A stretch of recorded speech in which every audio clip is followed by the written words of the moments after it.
Welcome, Everyone, everybody. we are live. We are so live. This has been such a requested video for Ian and I to do a live and talk about our really fun experiences at Mojave Academy. Yes. It's gonna be a good one. Yeah, I've gotten a lot of requests to do content, with other SPTV creators. I'm not as available as for streams as most people, but I made the time. We planned this out. We got some cool stuff to show y'all, and I hope this impinges upon the good folks over there at Applied Scholastics International, that they might grow a brain cell and understand Or that two. they are, or two. You could only really hope for one. That's true. That's true. We're dreaming big over here, Ian, aren't we? We're dreaming big. We're dreaming big for our children's selves that were shipped off to the middle of nowhere to be schooled. I didn't learn anything when I was there, so I really have a hard time saying school. School.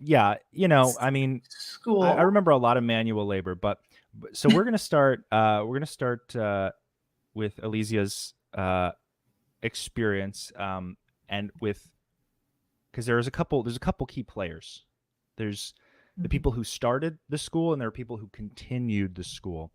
So, why don't you? We have a lovely welcoming video for Mojave Academy.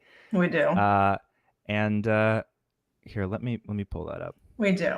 And I will say that everyone has been asking me. This is probably the most requested video that I have had. I commented on Ian's video about Mojave. I had to look it up today. 7 months ago, guys. 7 months ago. That is when we first started connecting. And I sent him this video that I had found while going through my mom. She had passed away. I was going through some of her stuff. And she randomly had this old promo tape, a VHS tape, if you are old enough to remember what that is. And I had to get it, literally had to go find somebody and have them put it on, like a little SIM card, just so that I could even watch it, because there's not many VHS players around. So I sent it to Ian per his request, because I was like, oh man, you went there too. And I have been looking for information on this for years. And it's very hard to find. Yeah, I did a second video. I could have spent more time on that video, but it doesn't really matter because we're doing this. The first video, I didn't even know.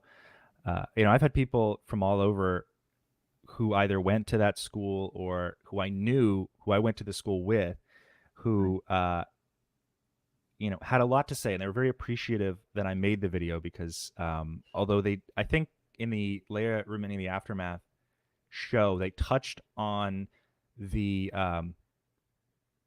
was it the ranch? I think it was not Pack Ranch, but it was one of the ranch style schools. It was a lot more intense. It was the one with the guy that was a actual child predator. Abuser. Yeah. Which there is no shortage of in Scientology. No.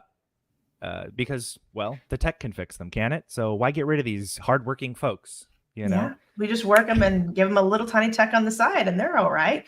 Put them with the kids. That's what we do. We put the ones that have already proven to be bad with kids as a punishment. Keep them with the kids. Makes sense. Yeah. Also, just an overarching, for anyone in my our collective streams. This is streaming on both of our platforms. Trigger warning for there's a content warning, especially for child abuse topics. They do a lot of. There was a lot of good things and bad things. We're not going to talk about everything. We're going to hear we have a personal experience that isn't from us, but we're going to save that for a little later. Just wanted to say that at the outset of this whole thing. Yeah, this might be a little much. We're going to try to keep it honest, but not too heavy, just so that people can maybe digest what it was.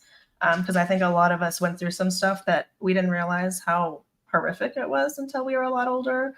Unless it's just me, because that's kind of how I've processed it. I kind of didn't think about it for a while because my trauma response is usually laugh at everything and make humor.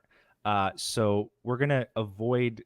We're gonna do a little juggle. We're gonna go a little half and half because these people who we're talking about are very flawed in their approach, especially the people who run these schools, the people they hire. It doesn't really have to go back to like L. Ron Hubbard alone, although he wrote the policies. These people kind of have a need to control and possess and mold children, almost like an obsession. Which is why every time they shut down these schools, they reopen. So we're gonna watch this video and kind of show you exactly kind of what this they're, was their what they're trying to environment. project. Their environment, what they're trying to project, and then we'll fill in the empty space there. Yeah, so this is a pretty old video, so I hope the audio is good. I'm gonna pop it on so you guys can watch with us. All right. Dreams. We all have dreams. Like a new day dawning, dreams are the beginning of all great things. What are dreams? But purposes to be fulfilled. Perhaps you've dreamt of a place where you can raise your family in a sane environment, free of psychiatric influences and the insanities found in big cities.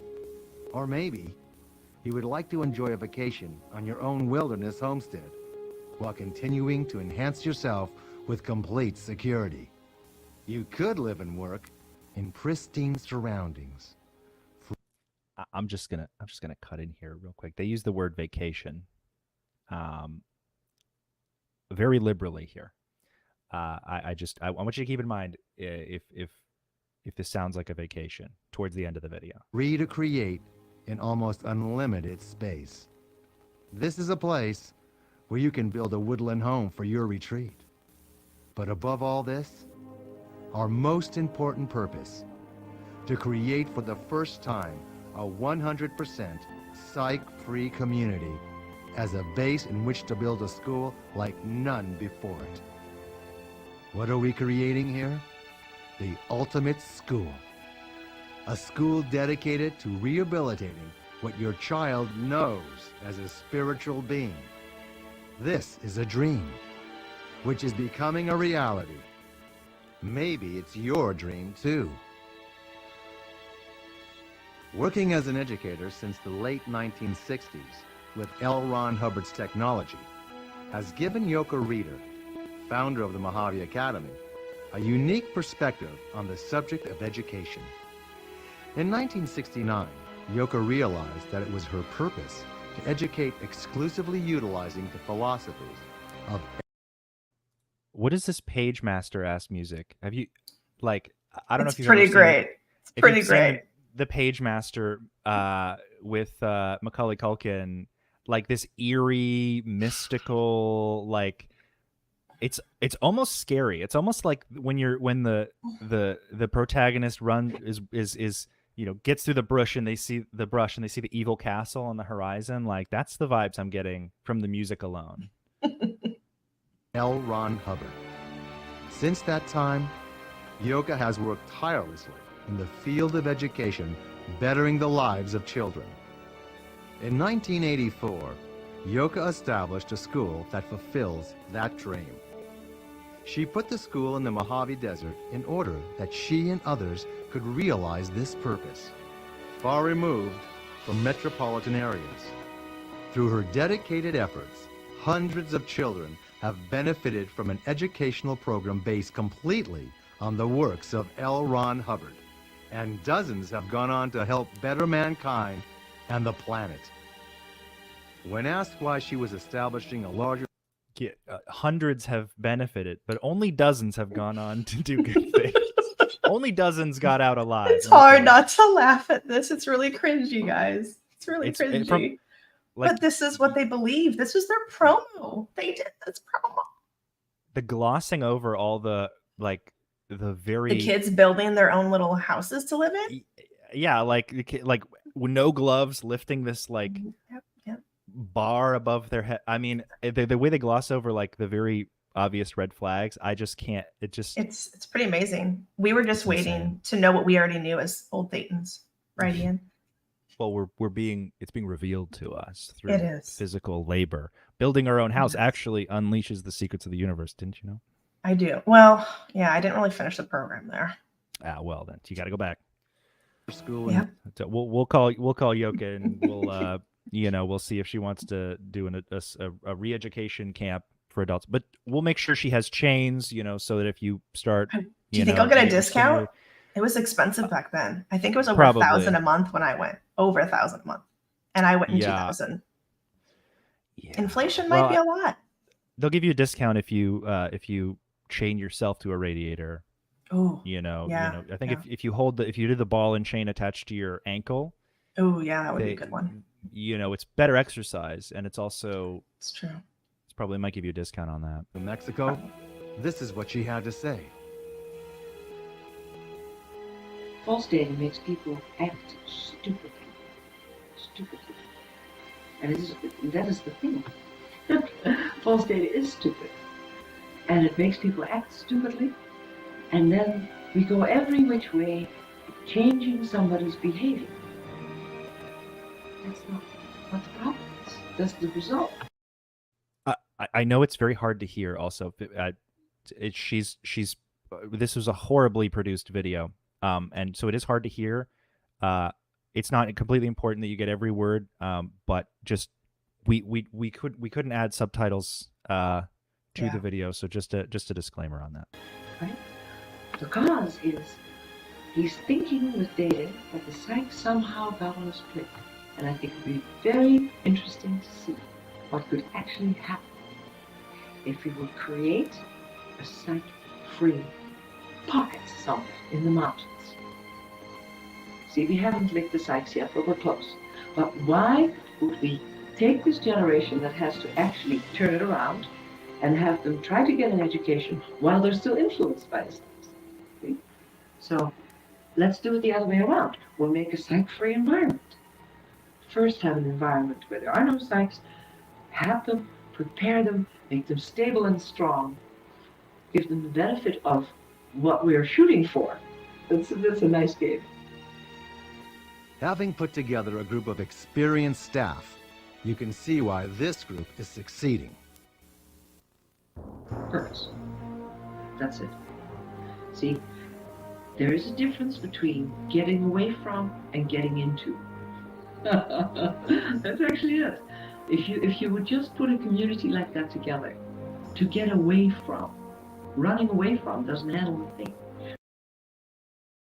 I can't. I mean, this is very painful, only because in my video, when I watched this video for the first time, what was drilling its way into my brain was the fact that she is imitating L. Ron Hubbard in the way he speaks, and or whatever this facade, whatever this character is she's playing, is you can do.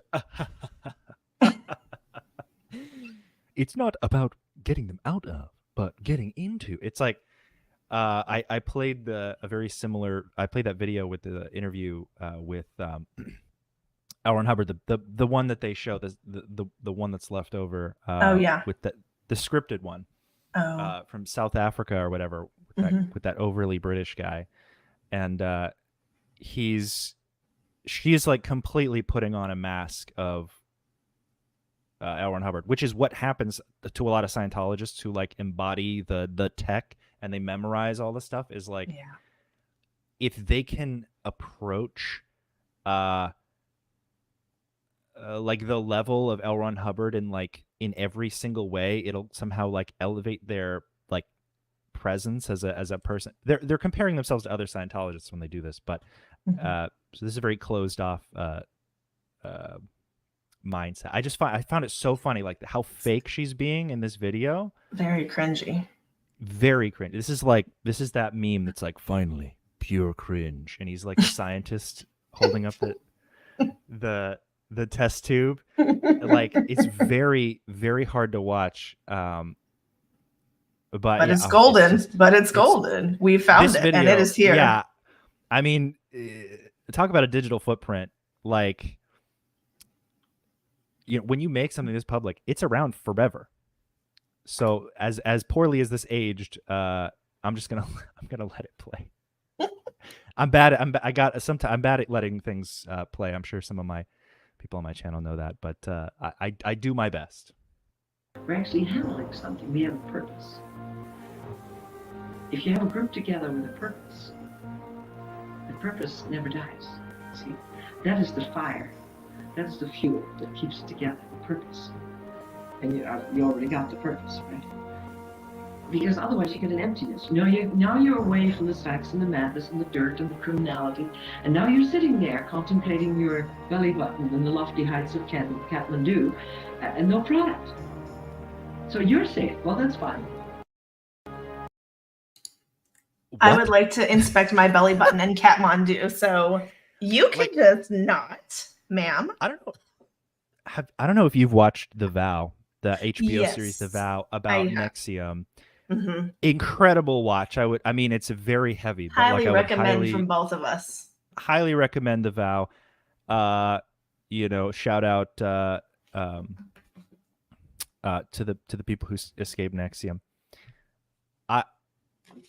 There's this thing in cultic groups, especially if there's like a charismatic leader, where they can just kind of like ramble and say stuff that doesn't really make sense, and you're just like, yeah, like if it's totally great. Yeah, keep talking. You're like, oh yeah, that's so good. And in The Vow, you see Keith Raniere, who's this cult leader, psychopath, narcissist, who's just like in prison for life. In prison for life, because justice. But I found it so bizarre because I'm watching this thing. I'm like, what the fuck is this guy talking about? This guy is absolutely demented. He's bonkers. Yeah, he's crazy. He's insane. He's not saying anything. He's so enlightened. He's so smart. God, he's gonna lead the way. But when you're this like indoctrinated, it makes sense. Like you're not really learning. You're kind of just experiencing in that state. Like L. Ron Hubbard says a lot of things that make absolutely no sense. And this is something that I think has had an effect on Yoke and many older Scientologists probably too. Many older. I've met many like senior citizen Scientologists who I was convinced their brain was like 30% lead. It's like a very it's in a very aggressive mental illness. I think that if she was like this back then, I could only imagine what she's like now, because she is alive. She is still. And she still is running a school. But we'll get to that. This is like Kathmandu, like what the fuck are you talking about? Like it makes sense to her because she's like listened to the lectures and all this, but like you get away from the psychs and the insanity and the dirt, which there is dirt in the wilderness, by the way. So, but the dirt is to her like people, normal people, outside world. People don't who let those SPs get their dirt on you. Yeah, anyone who has depression and takes anxiety meds, the dirt. Hey guys. So I just love this this phonetic garbage where she's just like rambling on and she's smiling like she's saying the best thing. Watching this. Yeah, I mean she's spitting bars right now and hard bars, guys. It's hard to listen because we're not on her level. Yeah. Even after going to her school. Yeah, I'll order some lead off Amazon, lead paint off, and see if I can get on her level. Let's get that overnighted, please, because we're way behind. that won't last. Yeah. So it's terminals, getting a group together of these very duty-motivated, purpose-motivated people. That's a trick. We've got that already. But finding a place that is as ideal as ours, you'll see it. It's gorgeous. And then they all salute the same flag, and that is the next generation. And that's worthwhile. We're nothing without the next generation. Nothing. Yes, we get away from the madness, but for a reason. And we all have one purpose. That next generation is going to land on its feet and be in excellent shape. And not only do better than the dredges of society, not only do sort of okay, not even do as well as we did. They have to do better than we did. Much better. And we're counting on them. So, if we're counting so heavily on them, we have to give them everything to make sure that they are ready to do it. We must give. The next generation she's talking about It's us. We're that is next us. generation. Eh, We came in like a wrecking ball, Ian. I don't and think it's a notably- great thing for them. Another shining example of the next of the generation she's referring to, would include Danny Masterson.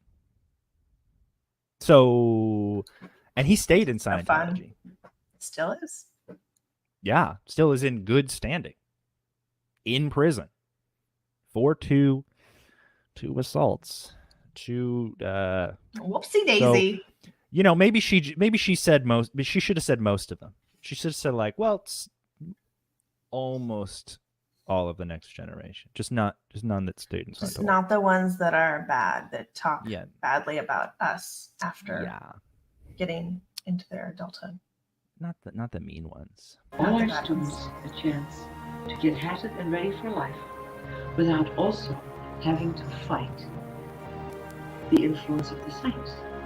And that's very important.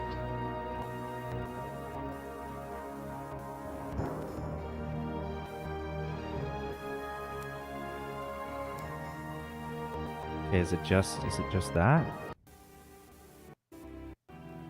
Okay. Oh, guys, call the number on the screen. I'm just kidding. That number is long dead. It doesn't work. Uh, We've had people do it. So we got a nice little. This is a Mendel Zone production. Shout out to Mendel Zone. Trademark. Listen to this music, and it's pretty great. It's like Jurassic Park at the It end. kind of is. And I think Yeah, it kind of felt going like to Jurassic Park. school was kind of, yeah, it was kind of like that. It was kind Yeah. of like you either fight or you get eaten up alive. So which one are you Yeah. going to be? Exactly. So Are you gonna be that's the predator or the prey? that's the woman who started Mojave. Now she's not like the leader. She's not like the She's not the only Uh, one. no. This the company, because that's what it is, that facilitates these people opening schools like this is called Applied Scholastics International. And they still allow this. They like I made a video again about this, but there are no requirements that Applied Scholastic schools be staffed with people who are Actually educated? Like actual educated. went to college, have a licensed. degree. Yeah. There has to be one person in the school, minimum, that Mhm. actually has some sort of childcare background and apply and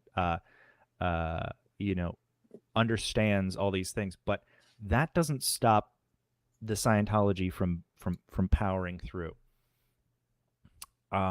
So, and they still do this. I went to several Applied Scholastic schools as a child, and they all, I mean, I can say they all failed me. I hopped between them, so clearly I wasn't. It ruined wasn't- completely It just wasn't my working. view of schools. Yeah, it just ruined my education. It ruined my Formative years of understanding of growing, learning, and developing like a normal, healthy, happy child should. yeah, No exactly. biggie. No biggie, guys. No biggie. We're just the bad ones that we clearly have too much psych influence in our DNA, Yeah. in our systems. Well, It's pretty wild. next lifetime. I don't know. I'm Roll a the past dice. life like OT8, so I think like if I Oh. defected this bad, this Yeah. quickly, can I really like recapture, like remake that up? Well, see, I was L. Ron Hubbard in a past life, so Oh no way! I'm allowed wild to shit. just like I'm just You allowed can- to say Anything. anything I want, and I can Right. just because it was in my past life. I mean, you can't prove me wrong, can you? That's true. Well, I was So Annie I- Oakley, so I mean, Watch that's your shit. awesome. That's incredible. Yeah, I mean, it's like it's so nebulous. The amount of people that I when I was an auditor in Atlanta, the amount of people and at Flag, the amount of people that I audited who told me in their past life they worked with L. Ron Hubbard Mhm. or who astronomical. were I would assume. his pre-clears, yeah, was through the roof. Not only did almost all of these people know him personally, some people who claim to have worked with him in a past life were born before I think even he might Dianetics have SP'd so came hard out. that he froze his own computer, guys. He SP'd so hard he froze his shit. Guys. Am I frozen? No, now you're not, but your powers are so strong, Ian. Oh, It just kicked you out, froze you, kicked you out. Maybe you had to start back as a clam I might have accidentally and hit work your the way back alt up. button. But Because you're the such a other thing, strong, powerful Thetan. it's because I wasn't. It's just the You were the talking SP about forces. L. Ron Hubbard, and obviously your powers just kicked right back in, and you forgot how to Yeah. use them. You just have to I mean, recall them, Ian. Just recall Don't them. worry. The real L. Ron Hubbard will be in my chat pretty soon. He likes to pop in every now and then. Yeah. I usually Yeah. stream a little later than this, so I think maybe I catch people off guard. I'm Maybe awful he's at sleeping, telling people. taking a nice little Catmandu nap. Well, have you seen the training film YTRs? Probably. Is it the You kids would- doing TRs together and No. cringiness? Okay. No, that I think is the one Danny Masterson was in. That was the use of a Mhm. doll in auditing and TRs. Yeah. The YTRs film is essentially setting the stage. It is a film. The purpose of this film is so that you as a Scientologist Mhm. know how to introduce aliens or beings on other planets to Scientology when you eventually reincarnate to a different planet, species, what have you. It's narrated by Isaac Hayes, but it's a great sort of representation of L. Ron Hubbard's view of, I guess, what we're supposed to be. I mean, honestly, if I'd been shown that the second I got into Scientology, I would have been more interested. Let's these go. training Right. film- That's yeah. pretty badass. Let's learn how to train the aliens. Like, cool. It's literally like you're gonna be on like a caveman planet, and you're gonna set up chairs, and it shows you're sitting these people down in these chairs. And I've said this before. I'll say it again. I will do regrettable things for the first person who can get me those training films. I will do embarrassing things for these training. We're just putting it out there, guys. If you can We're just do putting it it out there. I would do a full watch party. I would do like 24, however many hours it would take to do the live stream, every single one of them. Maybe we'd make it a fundraiser. I just think. Oh, that would be sweet. Do you think the aliens would hear it and come back? Like, would that be their calling? L. Ron Hubbard would reach his hand through the fabric of space and time. And oh my God, I think he would. Give me more body Thetans. He would become the boss level body Thetan, I think. Boss level. We're talking above. Mm-hmm. We're speaking above some of the subject matter here. Yeah. Or some of the sometimes you have understanding to talk about the body Thetans, because tough questions. Yeah. when you don't talk about them, they get really angry. And they are really activated, we don't want them getting wild and crazy and kicking you off the stream again, because maybe that was them. Maybe it was. Maybe. Because you didn't acknowledge them, If we would just acknowledge them, then I'll grab my e-meter real quick and I can get them cans, baby. Get them fucking cans. All right. So you want to, so you went to which school? When? I went to, and I don't know where it started, because she said she started in 1984. I wasn't even born in 84. So that's 39 years ago that she's been doing this, evidently. So the places that they showed were not where I went. I went when it was in the desert in California. And I believe it was Newberry Springs was probably the city. I was probably about 2.5 hours outside of like LA area, because we would have to be bused from like LA, La Cunada area to the desert in the middle of nowhere. Is that the same school? Is that the same place where you had to drive through the Indian reservation? No, that's a whole different one. Yeah, that's a different one. That's where Laura went. She went there, and that's when the parents were working at Gold. I believe their kids went there. Okay.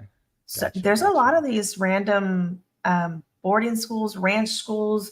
Scientology really thrives on the middle of nowhere. And I used to always make jokes about that until I went there, and then I was like, it's no joking matter. This shit is wild and not the best for humans that aren't developing children brains.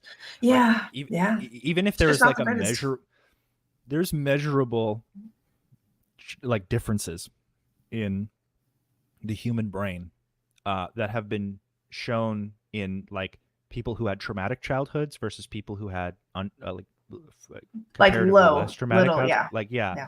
I can't say like trauma free, you know, because we all experience trauma in different ways. Right. But like there is like measurable difference in brain activity and ability, and like you can see it in a very direct, like obvious way. So much more direct than just about any Scientology I've ever seen, or any examples of it being workable. You know, where it's mostly anecdotal.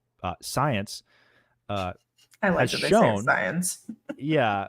Well, they have their own science. When people ask me, so do the Scientologists believe in science? I say, No. L. Ron Hubbard made up his own science. He pretended to be a scientist so he can make up a different science that has a whole new set of rules, a whole new set of like That only he can say and check. that only he can There's say. no checks and balances, guys. We're not If you smart can't enough. prove it, you're not doing it his way. Mm-hmm. Get your tech in. Yeah, which usually requires like a lot of aggressive forcing and moving of people from place to place and making them do things they don't want to do, breaking them down. But like there's but there's like a measurable difference.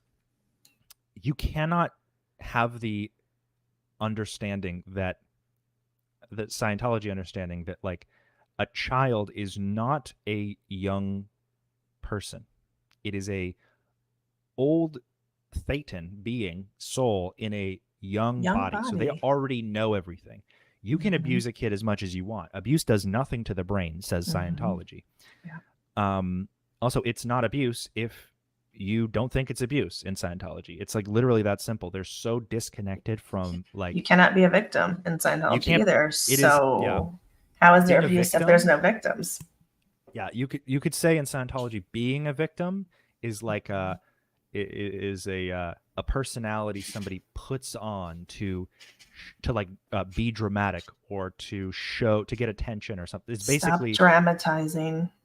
There's like a written explanation to avoid this idea that like I might be hurting this kid years later. So it's just it's very bizarre, but so you were in the, what were you saying? We were talking about the I was in probably one of the, I don't know if it was the original spot, but maybe one of the earlier ones. I started in 2000.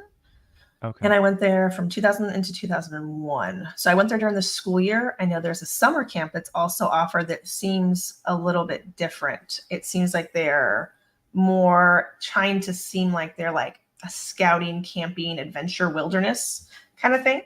Like they go and they go on trips and camp at different places.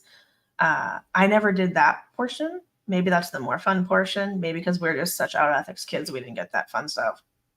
It could be. Yeah. And here's here I'm just gonna casually add some. Yes. Some photos to show you were in this school. As you can see behind her, there is a picture of. There's a framed picture, which this is in almost every Scientology organization, school, what have you. Is a description of what they call the emotional tone scale. Is that the tone scale? You know, I zoomed in and I thought it was, but I don't know because I couldn't zoom in enough to verify if it was. It looks like it, but it looks like it could be something else. Maybe is it like maybe not way to happiness steps, but something. It is steps because there's definitely boxes.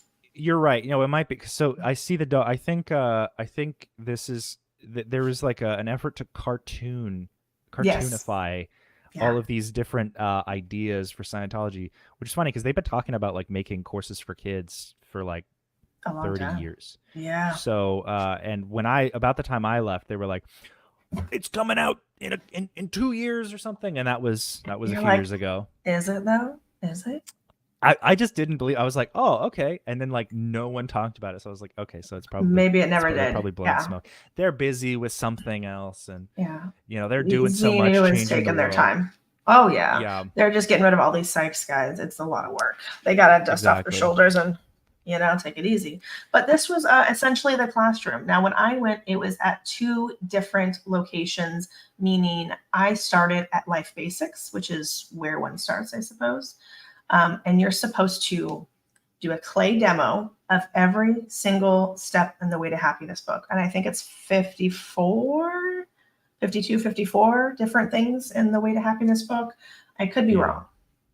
I could be wrong because guess who didn't finish it? Hey guys, it's me. I didn't finish it. I was really bad and I didn't want to be there.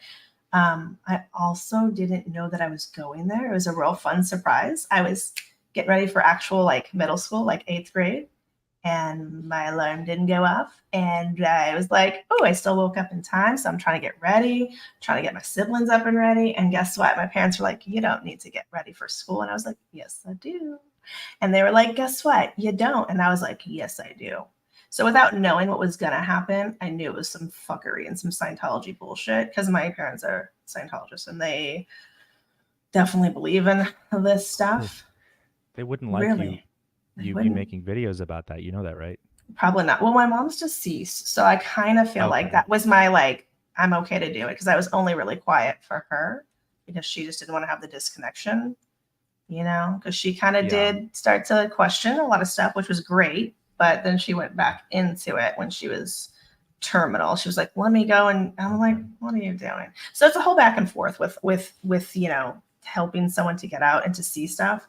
A lot of older Scientologists, I think, believe that David Miscavige has just ruined it, but the tech itself is just good. Yeah. And Hubbard was great, and mankind's best friend. There's a lot of. I'm also seeing here. I looked it up. There are 21 precepts, but I know that there are sub precepts too to the Way to Happiness. So that I've done that before, where they make you clay demo all the 21 precepts and this little sub things. Oh, okay, maybe that's what it was. That comes out to. Yeah. But I mean, yeah, if I touch clay, does it make you have ugh? Well, I didn't even like Play-Doh when my kids were little. I was like, ugh. Yeah, I mean, I've taken it back, but I really don't like to play with it too much. But yeah, it's texture. Bad memories, bad juju for us. Definitely. I mean, I could tell you some stories about flag clay. Oh, I'm sure it's nasty. Flag ethics. Ethics space clay is rocks. You're basically trying to form things out of the hardest moisture free rock. Anyway, that's all neither here nor there. Just another fun tidbit. Yeah, I mean, there's a million things I could say, but I do remember going to. I remember hearing other people who had gone. Because when I went, it was called Mojave, and it was already a different school. These schools, and there's no explanation. You can never really find a good explanation of why these schools get shut down as often as they do. But as quickly as they're shut down, there's another one popping up. Oh, we just put a title. We put an offer down on this 300 piece of land. acres. Yeah, I'm like, how the is there not some board that's no, this person is not allowed to open a school? A school, and collect money from people. Yeah, there's a lot. I know a lot of people have asked me that too. They're like, well, people have to be educators if they're teaching. I said, not if it's a religious school, a private school, or through an actual applied scholastics would be their get around of it. Right. And if there's one person that has a degree, that's all they need. So, if one person had a teaching degree or some credentials, that was the main person, which I believe was the woman that we both had. I think she actually has a degree. I think I read that when we were researching. I could be wrong, so I don't want to say it, but I think she might be. She could have had a degree in zookeeping. That's true. It was pretty much like that. Did very little to show otherwise. So what was your impression of the school before you went? I didn't know about it. I didn't know that it existed before I went. Didn't tell you anything? I was in public school. So I was a public Scientologist in public school. I know. I wasn't excelling. I am a unicorn. I wasn't excelling, but I was really liking the normal world. The social aspect? I love the social aspect. When all my friends would want to ditch, I'd be like, no, I want to be at school. And they'd be like, why? And I'd be like, because it's so great. You get to learn because human beings are there and they talk about things that aren't. They have Oh, I dove deep into the normal personalities. world. I was like, please let me be in this. Please just let me Yeah. stay in this real world. Yeah. So like we did like, going to like the events and stuff like that as kids growing up, but I hated it. And I really In the kids' rebelled. room? Yeah, that was the nastiest room. Yeah. Did you ever go to those? Yeah, the dry pizza, and they had one N64 You on a got CRV. pizza. They were at Ooh. hotels, so like we had like one room. Ours was in LA at the Shrine. In So we didn't get DC, that. yeah. So the Fraser Mansion is where the Church of Scientology DC used to be, and now it's the Office of Special Affairs. And I know people who work there, but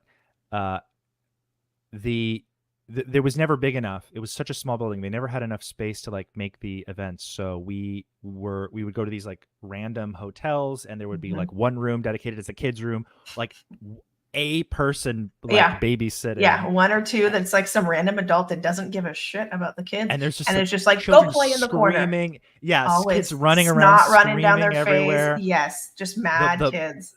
The boogers, Kool-Aid the snot. stained lips. Like the dried pizza. You guys got Kool-Aid? Cold. I'm surprised because that has sugar and food coloring, and I'm shocked that you guys got the good stuff. Pre-keto, pre Dr. Berg. I'm just surprised that Scientology had that, because we had water and I think milk, which milk was kind of a treat, which is kind of weird. Really? On the East Coast, we had lighter. We were a little less health conscious, especially because we had like a tray of like to be Kool-Aid kids, vegetables. I wasn't a Kool-Aid kid. No, but you guys got to have it. We didn't get that. I just saw the kids with the stained. It might have been something else. It's been a long time. I just remember there was one N64, and I would just go over there, and we would take turns playing Smash Brothers, and that was like there was another game, the singular, and there was another TV that was playing like a movie, right? Some random. Yeah, we would have the movies on. Yeah.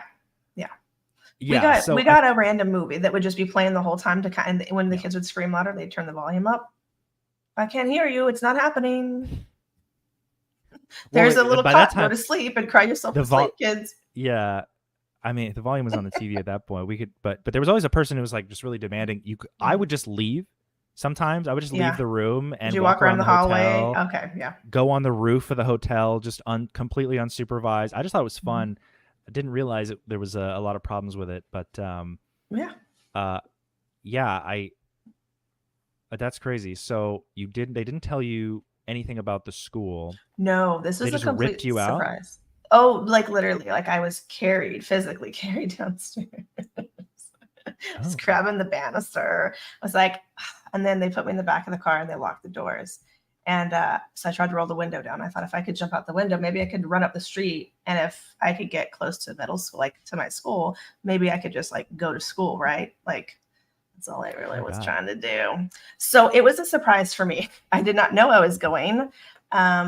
They got nervous. They being my parents got nervous because our quiet little suburb town had two kids that were a grade older than me that were slain.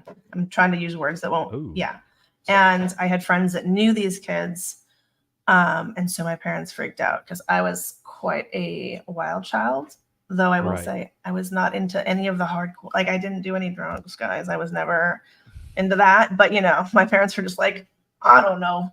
Let's get some Scientology and whip her in the shape. Yeah. So that's how I went. And I was like cried in the backseat the whole time. And I didn't pack. And we lived there because it's a boarding school. So I'm guessing that when I was locked in the car, my parents must have packed stuff for me because I sure did not pack. So they pulled you downstairs, locked you in the car, and then went back up. And like you waited in this locked car being like, I don't know where the hell I'm going. Yeah. And then it was a fun like 2-hour drive in the middle of nowhere. Not knowing what was happening. It was it's pretty wild. Pretty wild times. That was my 8th grade. Yeah, and I've heard from people who went to Mojave before it moved to New Mexico, but not a lot. I also had no idea who Yoka Reader was. It's also pronounced Yoke, but it's spelled joke, which I think is hilarious, because that's kind of what she is. But I had never heard of people who went there, first of all, and enjoyed it. Second of all, like the stories that come out, the people that come out of that school or these schools is usually very grim. And, you know, I could only imagine.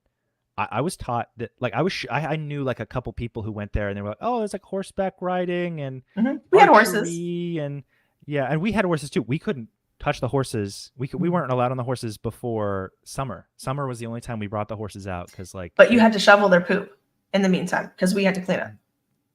I think for the most part where we had they shipped the horses away to somebody who actually took care of the horses off summertime. So I think it was just a money saving thing. Probably because they had to feed them and keep up with them and have stalls for them. And if it was, you guys had a lot of like had snow and stuff. I saw in some of your pictures from New Mexico. So I'd imagine freezing cold temperatures. Cold.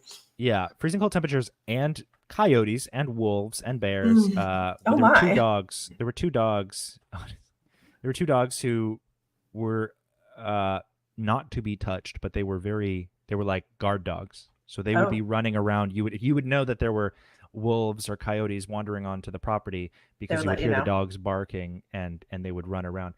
We did have to clean up after the pigs and feed the pigs and feed the other animals that there. We had pigs.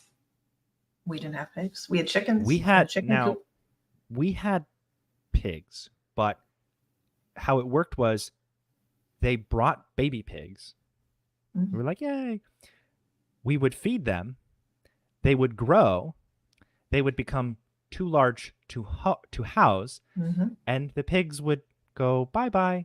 And then a truck would come by with, I don't know, like 6 months of frozen pork. Oh my gosh. And what did no. Because I don't want to get too ahead. My heart's sad. Well, then. I know it's part of life, people. I know. The dean. Well, I was a child, and we were all very. That's kind of traumatic. Yeah. So what the dean did, what Sherry did, was she made her famous Thai pig head noodle soup, and we took part in cooking this severed head of this pig. That the nose came out the top of this massive pot, and like the tongue was hanging out. It was horrifying. And you watched that little baby grow up. I got there like close to the end. We got the new ones.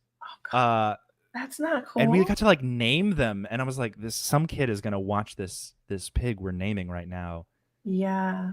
Die. I was there when because we took care of the pigs. And then I mean, I'm a fan of Thai food. Part of life, but that's really sad. Yeah, I wouldn't. Yeah. For the kids, I think what I remember is that the noodle soup was good. You didn't want to say it, did you? I don't like to detract because, like, you're being honest. All you can do is be honest. Being on the spectrum, I react differently to different things, especially as a child. But I know through education and in hindsight that like these were traumatic events for these kids, and and they're very smart animals. Pigs are very very intelligent. So and we were taking care of them. That's so what I mean. Like very weird. That's even I know it's part of life. I know people are going to be like, get over it. It's part of life. If you eat meat, and I understand, but it's kind of sad when you're also like, if you think about it, you're in the middle of nowhere, very remote. So these animals were probably some of your closest friends in a weird way for some of these kids. So like, it's really and it's sad supposed to be traumatic. Lightning and educational, but like, it's not supposed to be like, that's not age appropriate. All right, y'all, grab your chicken and grab your butcher knife. We're going to learn how to, if it was advertised as that, then that'd be different. That'd be different. Because then the parents would at least know, the kids would at least know what they're going to. Yeah, exactly. That's sad, dude. I didn't know that they did that. Because, so we had horses at ours. But and then we had chickens, and they did eat the chicken eggs, but that's chicken eggs. So nothing that's really too extreme. And I don't think we had any pigs or anything else when I was there. But we did have to clean up. Now there's two different campuses, like I said. So I was at the what they called the farm, which I always thought was a fun little name. And I think it's just because we were you started there. You did your life basics, and that was called the farm. And then the main house was the main campus where once you graduated from life basics, you can go over there. And that's when you can start doing like a little bit of actual school. And I think they taught you maybe like a little science or a little math. I remember them talking about math because they asked me what your game plan is, like what do you need out of this school? Like how out ethics are you as a kid? And they literally put a plan down and make a whole schooling arrangement for you and how out ethics you are. So depending on where your out ethics lie and how much you're going to need to be and do what, and where your low points are in education, the one thing they will do is usually they want you to read. They want you to, learn how to read, because you can't read dynamics in all the books if you don't know how to read. Yeah. So they want that basic stuff in there. And I think I was going to do math because I told them that was a subject that I just struggled with. So since that was what they asked me, I was like math. So I think it was just catered to me. But everybody had their own thing, I'm sure. Did you? But I learned nothing. Did they make you redo the comm course or learn how to learn or anything like that? No. Okay, so when I showed up there, I went to Yoka's, whatever her name is. I went to her house. So she had a house that was on a little man-made lake because there's nothing really out there. So we went to her house first, and I thought it was her granddaughter, but I guess it's her daughter, was running around. And so I was supposed to hang with her while my parents and her talked. So I met her first, and they were talking, so whatever. And then I went and got settled in my double wide trailer, because that's where we lived, was bunk beds and double wide. I'm assuming they move them from California to New Mexico, because I know that there's some kids that actually literally took that as a trip and drove this stuff out there, and they stopped at the Grand Canyon. I've heard stories from a few people, so I'm very unsure of that, but I think they made the moving a trip for the kids. We had, if they might be the same. I mean, we had on one side it was like two sleeping areas and a bathroom area in the middle of the trailer.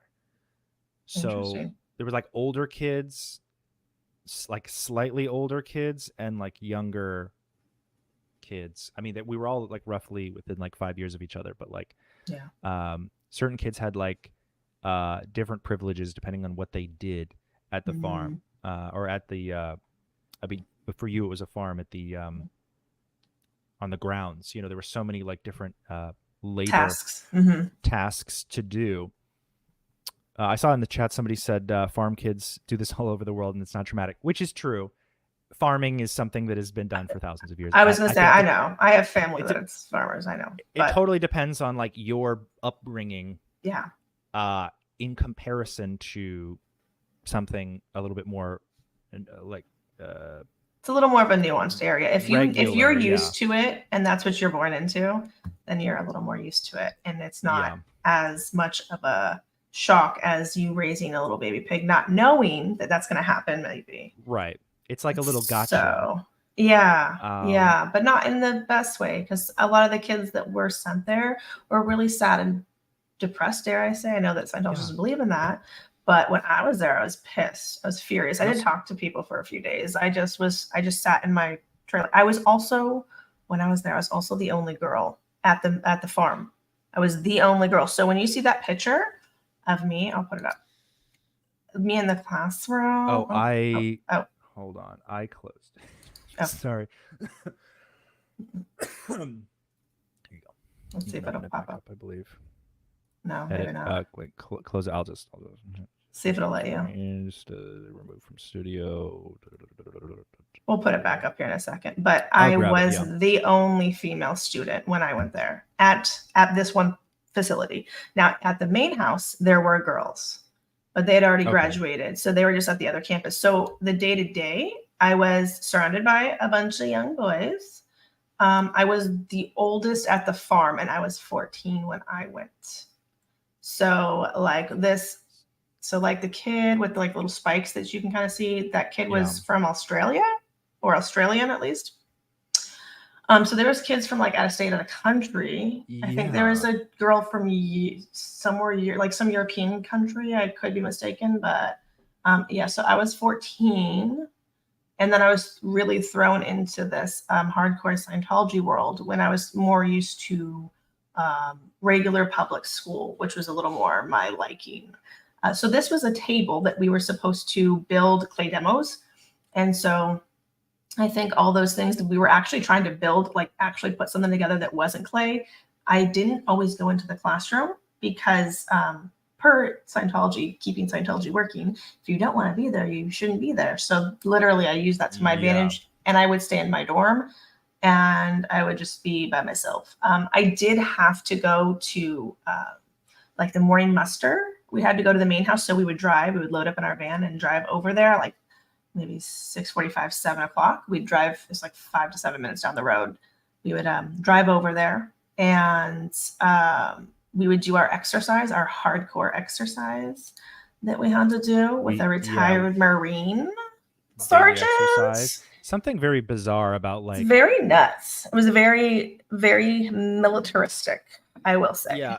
Everything about Scientology and its structure has some sort of weird semblance to the military, in that like if you don't have structure, or I mean it could, like, literally there is aspects of conditioning routines to make people more like receptive to commands and like order, and like, well, you're already doing all this stuff that's like so manually intensive. If they tell you to just read this book, it's not going to be as difficult comparably.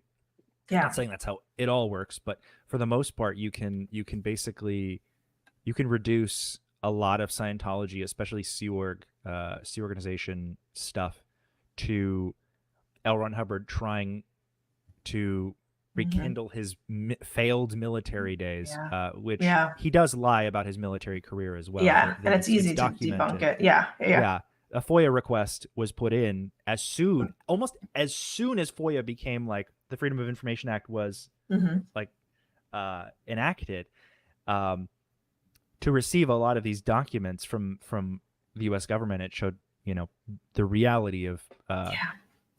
Ron Hubbard's military career, which is that he did a lot of goofy shit and he was kind of reprimanded constantly, and he made mistakes. He fired randomly on that like random little island too, in like Mexico. It's wild. Absolutely crazy. But when you it go makes to sense, doesn't it? It all makes sense now. Yeah, making enemies out of nothing. It's like it's something Scientology still does perfectly to this day. Yeah. They do stuff good. It's just not stuff that you would want to do. It's not good stuff. They're just they do bad stuff very well. So it's so let me see. So it was not the most exciting for me. I was in trouble pretty much for anything because when you go there, to me it felt like a punishment to go there. And it felt like it was like a troubled teen kind of thing, because you were there with all different types of people from all over. Now, some of them, their parents were maybe they're just Sea Org members, and they needed a place for the kids to actually physically live and be, because they were busy with their Sea Org life, or whatever they were doing, whatever Scientology stuff they were doing. That was obviously more important than raising their own kids. Duh. Like, get on task, guys. Obviously. So for me, it was a big shock because I was a public, like my parents were public. I really wasn't, but I was at home and went to public school. So when I was sent there, it was strange. So I was sent there and just kind of left, and I'm in the middle of nowhere. And it's like, okay, so this is the rules that they told me. I was not allowed to call my parents. They literally told me I was not allowed to call my parents. And so the schooling block works that you're there for 10 days straight, going to school, and then you have 4 days off. Okay. Interesting. And if you lived in the LA area, there was a bus that would pick you up and drive you and then take you back when the 4 days was over. So hypothetically, you could go home if you lived close enough, or if your parents were going to fly you home, which I don't know too many kids that did, but I guess you could. Yeah. But you'd have to have it arranged. I mean, there's schooling like periods too. So like for certain times out of the year, did they have like a summer camp program? that was They different probably from, did, but I wasn't there Yeah. during that time because I literally just ended up there the first day that public school would have started, and I stayed there for Sure. about 8 months. So I didn't make it there during the summer, which maybe it's good because we used to have to run in formation for exercise, and we actually had to be in formation, lined up in formation, and we had to run at the same pace with each other as a group, and we had to do like Marine chants and claps, and yeah, that was every single Claps morning. and the Yeah, chants. didn't you Why have is to? that- Didn't you have to I- like do formation and like sing a It's song? coming back to me. I remember. I think it's one of the. There's a picture of it. If you have Yeah, the picture, no, Sandy, I think it's one of the pictures. I think I know what you're talking about. What I remember is the running, Mhm. and because I was there towards like October, November, Oh, I bet it was freezing. it was about like 32 to 18 degrees regularly Fahrenheit. So And you went that's doing it in the morning, right? Early morning. in as early morning as they could do it. There was but if you woke up earlier, you could do yoga with the dean and get a smoothie. We actually I was a smoothie into girl. Were that. you a smoothie kid? Did you make I was smoothies? exhausted. So I did a couple times, but I was like an out of shape. I was kind of like a chunky kid. Yeah. So I went there because I was promised exercise, and because I was very insecure.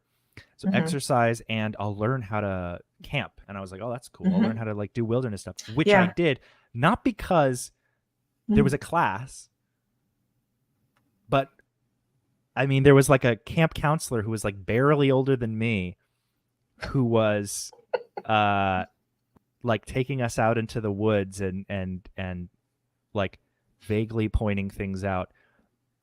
And then when none of the other when they went off to do there were periods where we were completely unsupervised, and we would just go off into the woods and into the rocks, like try to do like rock climbing.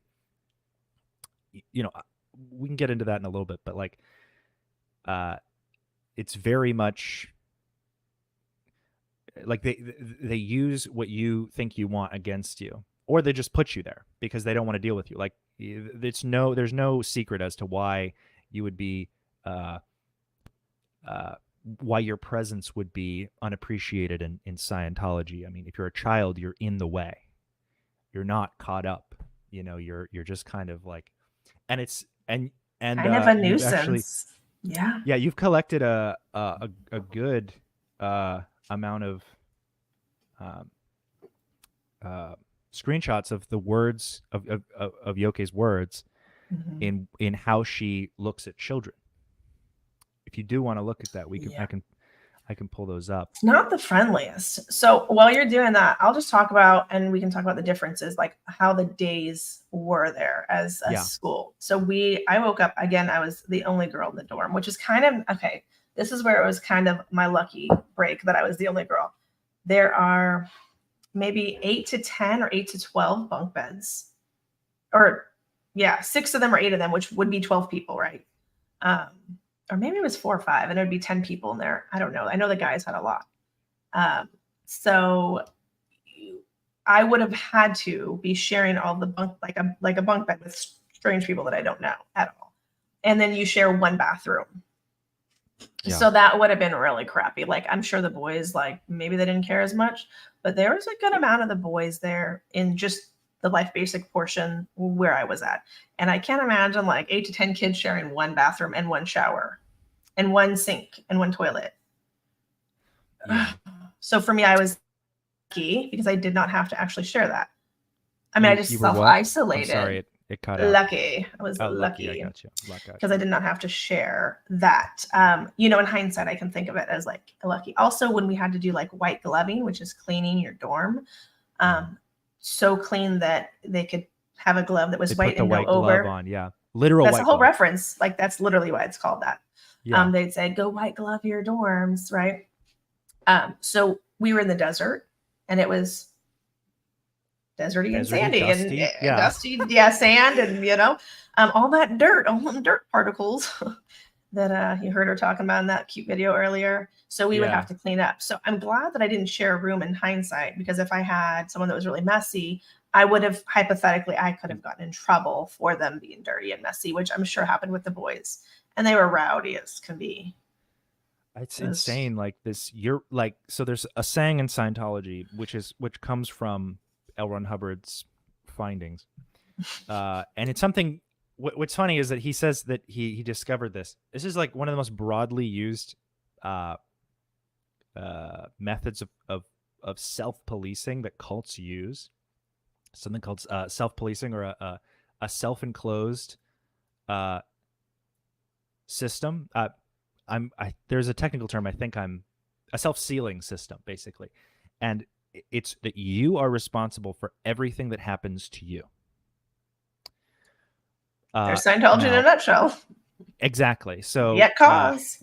When somebody hurts you, or somebody does something to you, or somebody puts you in a situation, or literally if someone gets mad at you for something you didn't do, you feel bad that somebody has attacked you or targeted you, that is then your fault, because you felt bad or targeted or whatever. Like, it is so drilled in. And if you want to put up this this screen, and that's really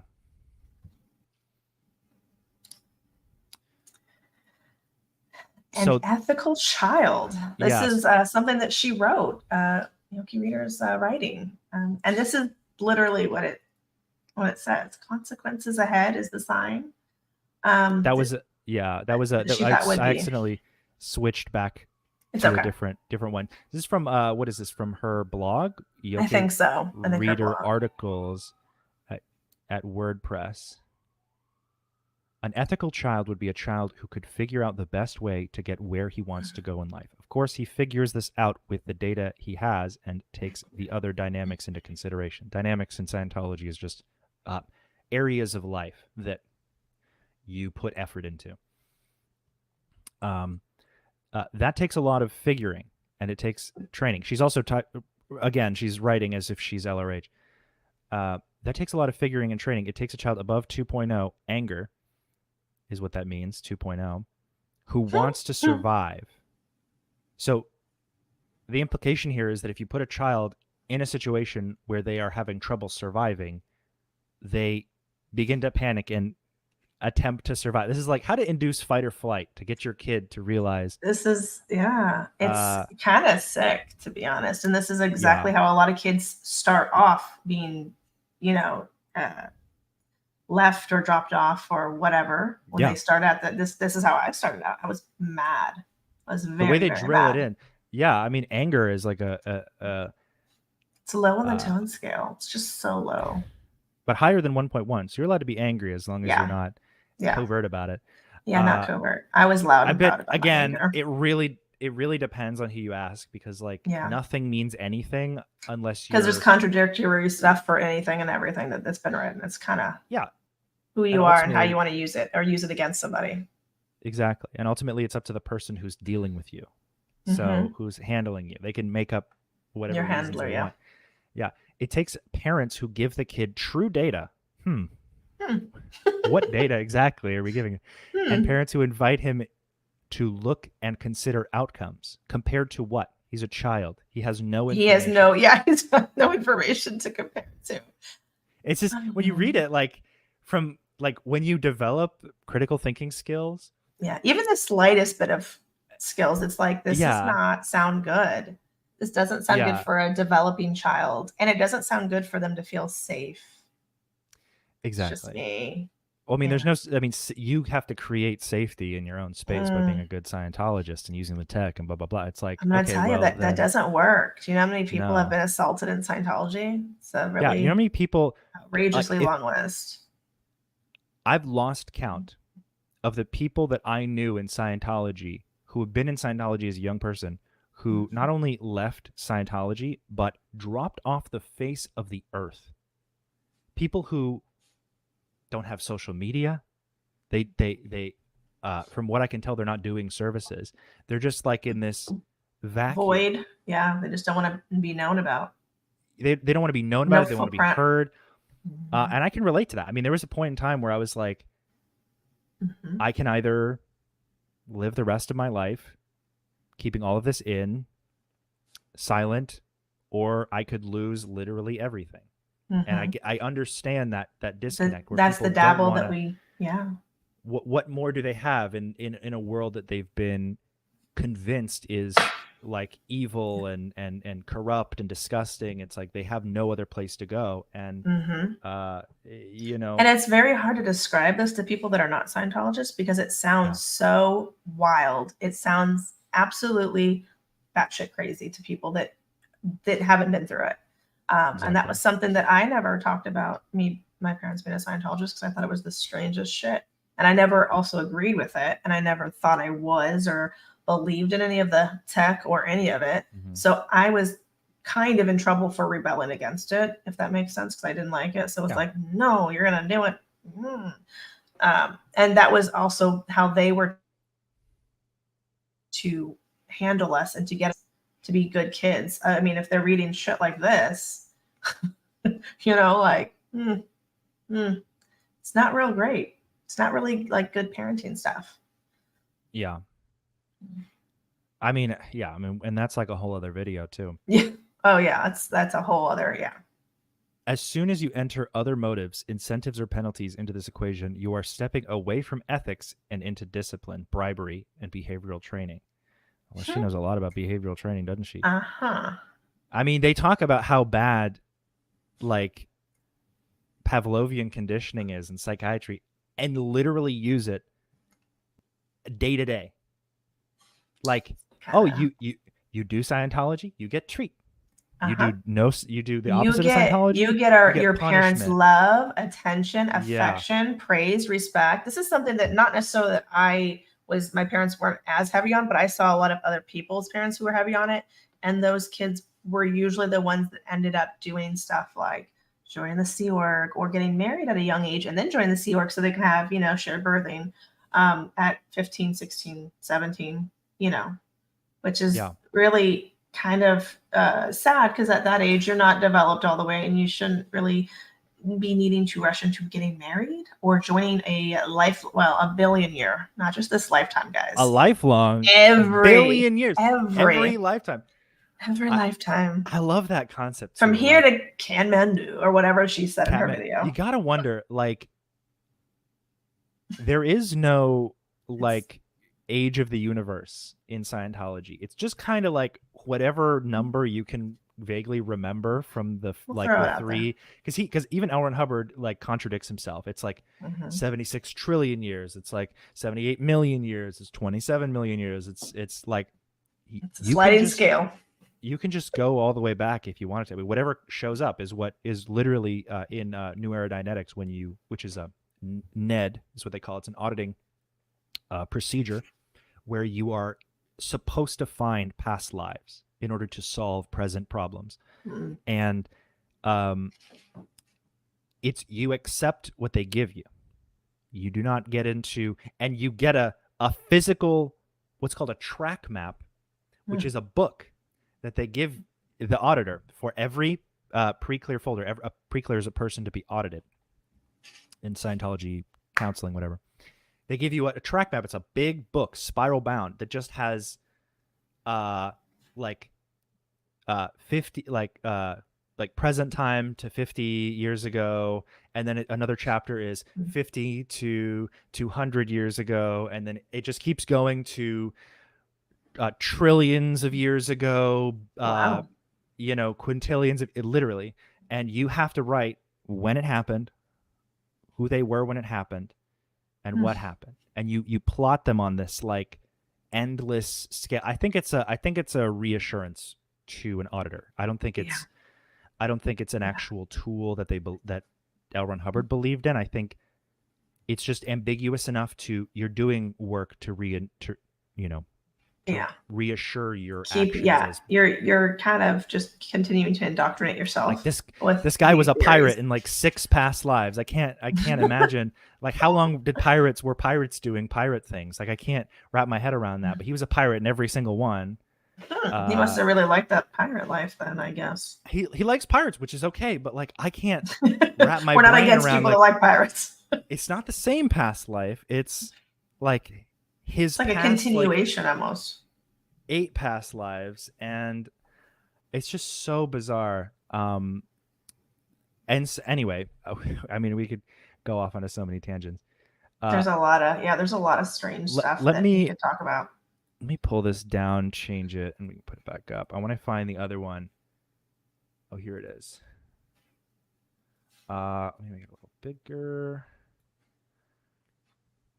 This one's crazy. Can you throw that one up?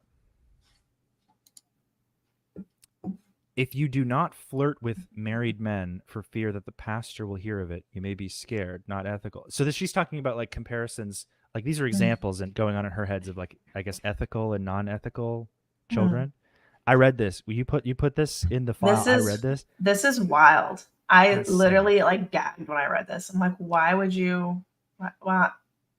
If a teen does not touch alcohol, so he'll get dad's car at 18 as promised, he's a good kid, a safe kid, possibly a smart or calculating kid, but not necessarily an ethical one. Because they don't want you to just not do bad things. That doesn't make you a good person. Right. It's the inaction that makes you actually unethical. If a threat of punishment be needed, i.e. 9 hours of kitchen duty if you are late again, which I can only imagine she pulls from personal experience because they had kitchens at these schools. They did. Then the kid is not up to ethics, and the person handling it is out the handing out the penalties, knows it. But there's nothing, no recourse for the person they just handing know out it. these penalties. They just know it. They're allowed, but they know they know. They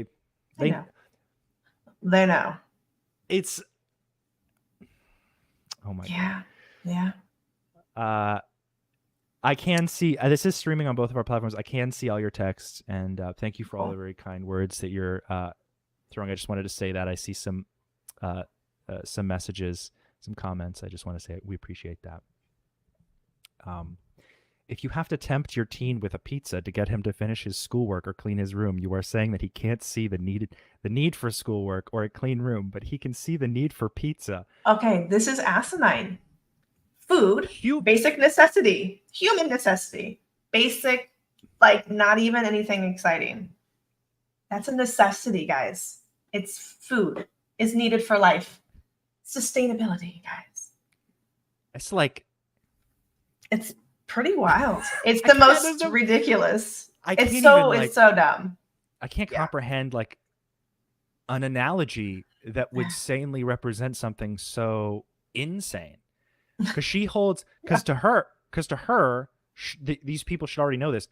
A child who, in a realistic sense, has to understand the need for non-evolutionary essential actions like sleeping, eating, drinking water, using the bathroom. These, fight or flight is also one that they let that one get in there, but it's like, oh, we know he'll eat pizza, but he doesn't know how good cleaning his room is. It's like, yeah.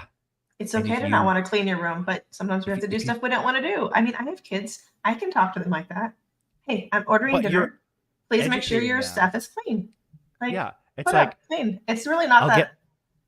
If you can clean your room, I mean, sometimes it's a repetitive action. Yeah. But you learn eventually after your room is constantly kept clean and you don't have all this, like, they don't have anything to compare it to. Yeah.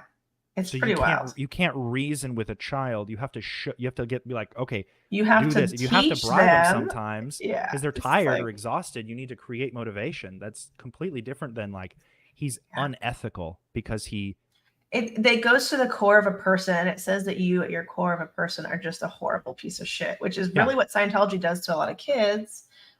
It's depending on your parents and how hardcore or how much they, do this type of parenting. Because there's some that are more lenient, that are definitely not as hardcore and they don't do this stuff.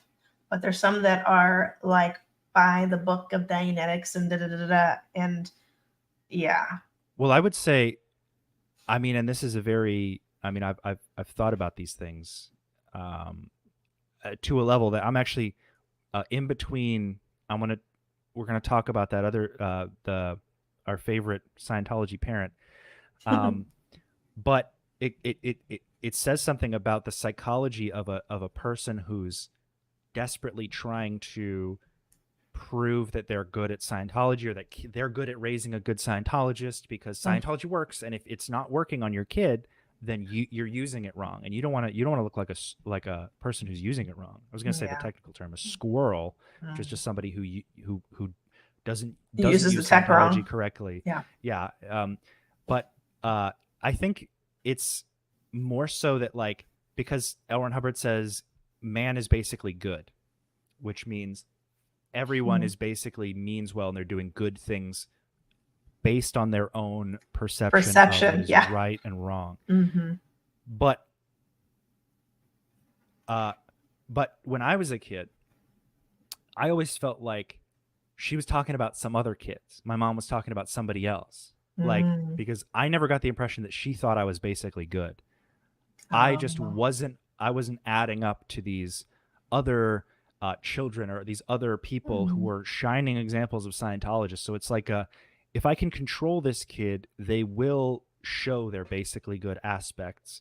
If I just limit all other options, you have like one put them in window. a box. They have nowhere else to go. They have to go right, which is really sad, because it stunts kids' growth, and they can't get to know themselves, and they can't get to, like, you don't get to be a kid, and you're supposed to make mistakes as a kid. Just a little FYI, like, you're supposed to. No one comes into this world knowing everything. No one even leaves this world really knowing everything. It's supposed to be a constant journey of learning and living and relearning, and doing better, hopefully, if that's what you want to do. And if you don't, then do what you want to do. Just don't hurt people. Like, exactly. There's a net, like, positive and a net negative that you can either add or detract from, your experience. I think that, like, in especially with, like, I just had a thought. When you were talking, I had this thought I was going to say. You were talking about that they put you in a box, they isolate you. It limits you as to your growth. You can't be yourself. You can't figure out who you are as a person.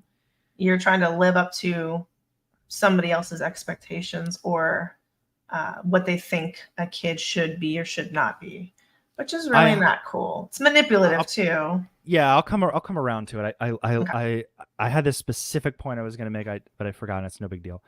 I do know that, like,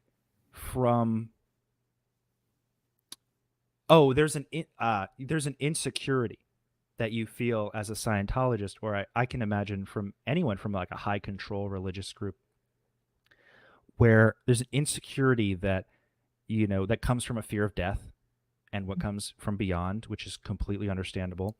No one's brought back a definitive photo from the great beyond and been like, this is what it's like. It's out of our realm of control, but it happens, and it's inevitable, and it will happen to everybody. So, and everything, it is a process of existence that we will die. Yeah. So I think a lot of people can get very anxious and very scared. And in Scientology, when you die, you have two options. There are two places you can go. It's not heaven or hell, but it might as well be. One is if you're a bad Scientologist or not a Scientologist, you go, and this is real. You die. Brace yourself. You go to an implant station in another planet in a solar system. You are your brain is your memory is wiped out, gone. You're Bam. reprogrammed, and then you're sent back. You're just pinged back to another random body, which is comparable to your ethical behavior. So you earn whatever kind of body you get. So it's if you do bad things, you're going to come back as, like, permanently handicapped, or you're going to come back as like an amoeba in sludge or something, whatever. Yeah. Which is really harmful and really not appropriate. Manipulative. Just this is not how we feel. This is us just Right. talking about something. Exactly. We don't think that is an indication of who somebody is, and that's really fucked. No, we live in the real world. Yeah. The second place, if you're a good Scientologist, if you're OT, I would say if you're at the top of the OT levels, but they stopped at 8. The rest are, there's 15 OT levels, believe it or not, and some secret ones out there. A lot of people have already prepaid for 9 and 10, and I never see those being released. I don't either. My parents prepaid twice. Oh. Yeah, twice to get prepared. 9 and 10 preparations, but that was like 5 years ago. You have to really make sure that you're on that list, and then let's make sure we're doubly on that list, just to make sure that we're the first people that get this when it never comes out. Right. I mean, maybe next lifetime.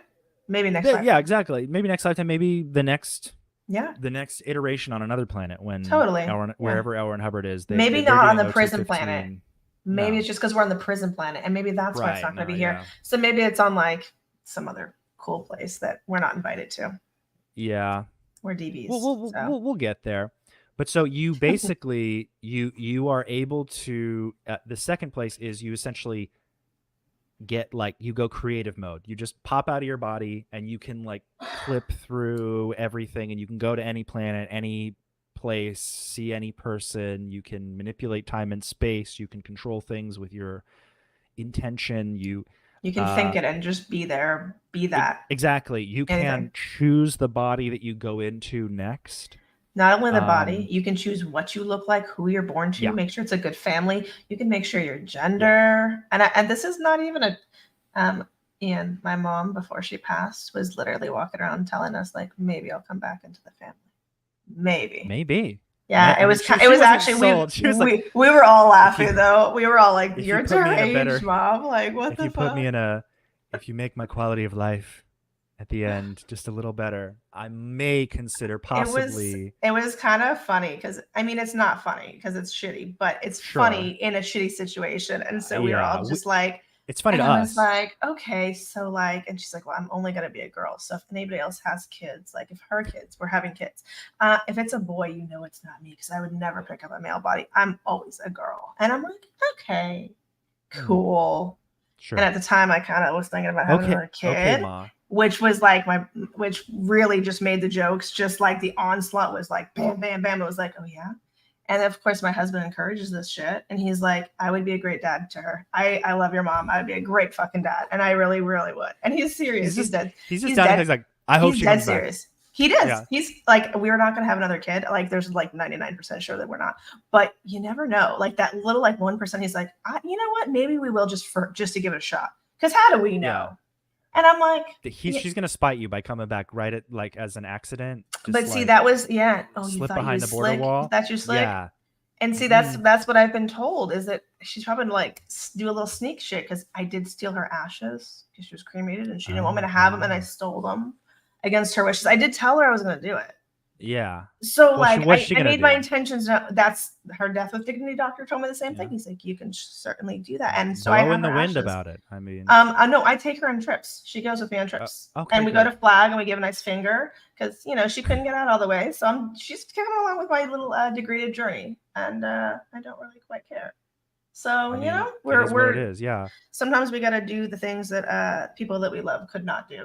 Catharsis is found uniquely through each person. Yeah, see, we're very dark humor, and this is why, because we grew up in a prison planet, guys. Yeah, I mean, when you go from your reality being for most of your life being you are an ancient celestial entity that you're has so powerful seen and done and so everything. Strong. You don't know what you know. Like this is a prison planet. There are invader forces that have been for millennia. It's wild shit. The ancient psychiatrist efforts have they're still trying to take out the world. They're still. You go from that to you go from that to the very matter of fact, just kind of simplicity of the real world. Mm-hmm. And it It's very creates different. a sort of rebound effect. I think we find humor in a lot of things. I mean, I was also raised, Scientology does not believe that words hurt people. Yeah. So Unless you let them, unless you're being a victim. unless you're a victim, don't do Ian, that. be at cause. Okay. Don't do that. Yep. Don't be so low on the fucking tone scale, my dude. Honestly. It's like sometimes we do slip because it is tiring to be such a strong ass Satan. Yeah. Like, do you have do you have shoulder issues and back issues? Like keeping this Satan in and all the little body I things actually on have us. actually have an improperly healed collarbone because probably my theta stuck around in the pocket. It wasn't because my parents It's hard. When I broke my collarbone ignored me medically. Gaslit me that it was broken for years, and every year I was like, maybe we can get it fixed. They were like, no, I'm just gonna spend hundreds of thousands of dollars on some other bullshit for Scientology. It wasn't that. Did you get some touch assists? Those usually really help. Oh, I got touch assists. I got a couple net assists, which I went whole track on a broken collarbone. I went past life to try to find why my collarbone was broken. And were you fighting Xenu or something? Maybe like swords fight something cool. These were other wars. I was very imaginative. We had at least you had some fun. Descriptive. Yeah. We're not imagining this. But I was literally made to believe that it was my fault that my collarbone hadn't healed. And what am I supposed to do? It was like to get it fixed, I needed I need a surgery. I still need a surgery. It's still broken. It's really creepy. If you put your can you pop it? Broken. Like, move it. I can pop it, and it's like basically in a joint now. Which is not as cool as it sounds. So you could work at like a circus on the side, and show you off your little cool stuff, and make up a cool story about how you were like a galactic warlord. Maybe I could. Well, start it out there. Could be a good side business for you, Ian. I could work at a place where sleeping on your left side is more uncomfortable. Yeah. And I could complain about that to them. Yeah. But No, so there's a lot of medical neglect. I've lost entirely the plot of where we were going with this. We're just bullshitting right now, guys. Let's put this baby up. Oh, wait. Oh, the Yoke Reader. Oh, yeah. Oh, those are some good ones. Those look like adults. I think we're fine. I think that one's fine. Yeah, those faces let's throw this one up. Throw this one up. So this is what it looked like, guys, when we were running in formation. Just so that we aren't like exaggerating. This is kids in formation. I will say this: when I went to school, we did not have a uniform. So these kids having a uniform, I don't know if I like it or if I hate it. I did not get to have a uniform. I just dressed in whatever clothes, and we all had our own clothes, just random stuff. So they must have gotten more sophisticated. But you see that little one on the side? Like, look how little this little kid is. Like, I think you had to be, if I'm not mistaken, I think you had to be 8 years old to go there. I don't know why I remember that, but I think 8 was the youngest. Because I think you couldn't be for Scientology stuff, right? Yeah. Yeah, it's the youngest you can be to get audited on an e-meter. He says it's 8 years old. We didn't do auditing at Mojave when I was there. Did they do it? Did they have cans? Was it just hidden in the back? And I was too downstat? An e-meter, but it was in Sherry's. It was in Sherry's house because she was using it to audit children. Oh, that's not good at all. And other staff. No, but if it wasn't for that reason, they probably expected it to be. Mm-hmm. And never got around to it. Like Yoko was probably like, eventually, I'll be able to integrate child Scientology or child Dianetics, and we can have people, auditing your kids. The concept is always so much more grandiose than the plan permits, because they go into it and ignore all basic human needs and get shut down. Before they have so many problems and so many issues, and they blame it on all this extra shit. It's like you're mismanaging because you're using WISE, which is flawed in so many ways. WISE is the World Institute of Scientology Enterprises. It's basically Scientology, minus the religious acts, minus the spiritual aspect. This is what they do to get out in businesses, right? Yeah, for business growth, and they do it. If you work at a company that uses that uses WISE, Tell me how poorly it's working now, because it's only going to get worse. Get out. Y'all get out. Get out. Get out of there. Get out. It is a while pipeline. You can. Yeah. And they're going to try to get you to do courses or training, as they'll call it. Just business trade. We're just training to increase profits. But what does training include? Scientology communication drills, which are hypnotic in nature. I mean, all sorts of stuff. It's like a whole gambit, but it's not. It's nothing that you're gonna really want. You know. I don't have those so this is literally, we did run, and some of the roads, because when we were in California, some of them were dirt roads. Where we were at in California, it was literally the middle of nowhere. There was a highway near us. It was warm, yeah. Okay. I started there in probably August, I guess, because it would have been whenever California school started up, which I believe is August. So I was there from August till maybe March or April. I wasn't there for my birthday, so I was probably gone before May. But it was warm, and it was dry and warm. So we would run in the morning like this in formation, and we ran about 2 to 5 miles every single morning.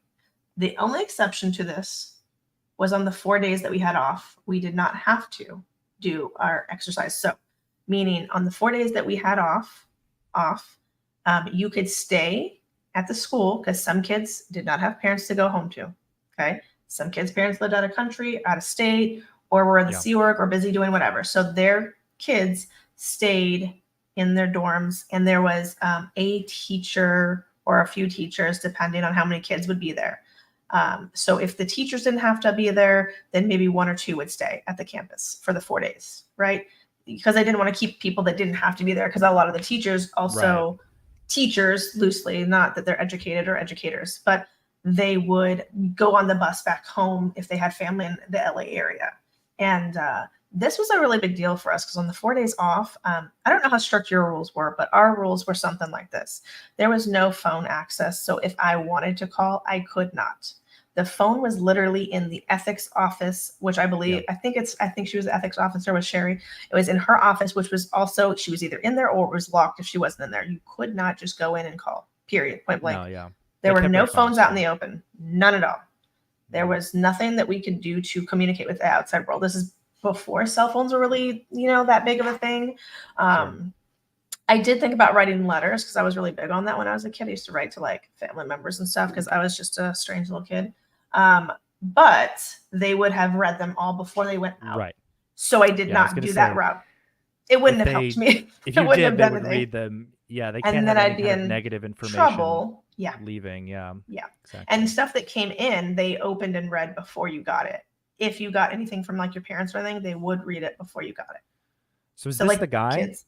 That was our Marine sergeant. Yeah, his name was, I think, Sarge. And he would yell and scream and be in our face. And this was the one who was inappropriate. Yes. No. Well, he was like yelling and screaming at us. No. Inappropriate to kids, but not in the sense. Not that, in a I mean, he would just yell and scream at us and curse and get your shit together, and just an old retired Marine sergeant who literally yelled at us like we were Marines. Stripe. Yeah, the red stripe on his pants, like he's going, like he's hardcore. Like he's trying to hardcore. And I mean, he would yell at us. So we started out in the room because we'd do push-ups, we'd do scissors, which is where you like lay on your back and you like move your leg. You did those too. Yeah. And then we do jumping jacks and all kinds of stuff. It was about I feel like it was like an hour that we would exercise for, because it's from like 7 to about 8. And then we'd eat breakfast after. Right. That's when we would eat. So we would be hungry. And so I brought this up because I was the oldest at the farm location, right? So I'm 14 and I'm also the only girl. So I brought it up to one of the teachers that, we were kind of hungry in the morning before exercise, and it was hard to exercise on an empty stomach. And so they allowed me to be a smoothie girl. That means they got us frozen bananas and I think frozen strawberries and almond milk and ice and a blender. How lucky. And I was very lucky, Ian. I don't know about you, but even that sounds like privilege to me. It's fucking privilege. It's probably because my teacher was like, had this weird thing with me because I was a girl, and he was like, hey, I have a lot of problems with my second dynamic. And I was like, great. Yeah, the Great. second That's dynamic good to know. the second dynamic, for those of you who don't know, this is a sensitive subject, so we'll probably not go into too much detail about this, but it has to do with the creation of a family in the nuclear sense. So a lot of children in these schools were taken advantage of. Yeah. So Or after, sent there because they were taken advantage of. exactly, and they were I being know. victims, or I know a lot of people that, yeah, and their life did not improve going to no, these schools it in the actually slightest. negatively impacted them because they were already in a very vulnerable place and had some horrific traumas happen, and then they were just shipped off. I mean, come on. We're here. We're living examples of this. I mean, I make no assumption that I do not have mental illnesses that exist because of the way I was treated in a Scientology context as a child, like 100%. So Mojave closed down. Yoke left. Do you know when that was? So when it originally moved to New Mexico, right? Yeah, when they splintered into. I'm guessing that must have been 2002, 2003. Because it wasn't for a while. Then. Yeah, because when I went, it was 2000 2001, and I was there through Christmas and holidays, and they were still there. And I don't even know why I left. I never finished my life basics, guys. I was really, really good, but I rebelled really hard, and I did not finish anything when I was there. And when I mean anything, I mean anything. I did skateboard with the guys. I did go out and skate all the time. I did learn how to swing dance because that seemed really interesting when you're in the desert to swing dance. Learn a few moves. Is that because of the Jive Aces? I always feel like there's some weird obsession with swing dancing. What's the Jive Aces? What is that? I don't know. The Jive. You don't know the Jive Aces? Is that just the band? It's the band. It's a full Holy Sea Org. It's a Holy Scientologist band. They're actually. We weren't allowed to have music. You have to be in the Sea Org to be in the Jive Aces. Ooh. Tell me more. I don't know about this. So, this is maybe where the obsession comes from. Okay, Goodness. So interesting. Now this is because I've met them, because I know people who. I know the whole band. I actually have a picture of me with them all, because a friend of mine's mom is a Sea Org member, and she traveled around. I mean, I haven't spoken to her in a long time. Yeah, she might not speak to you anymore. I wish I was able to retain that certain relationships, but again, it's out of my control.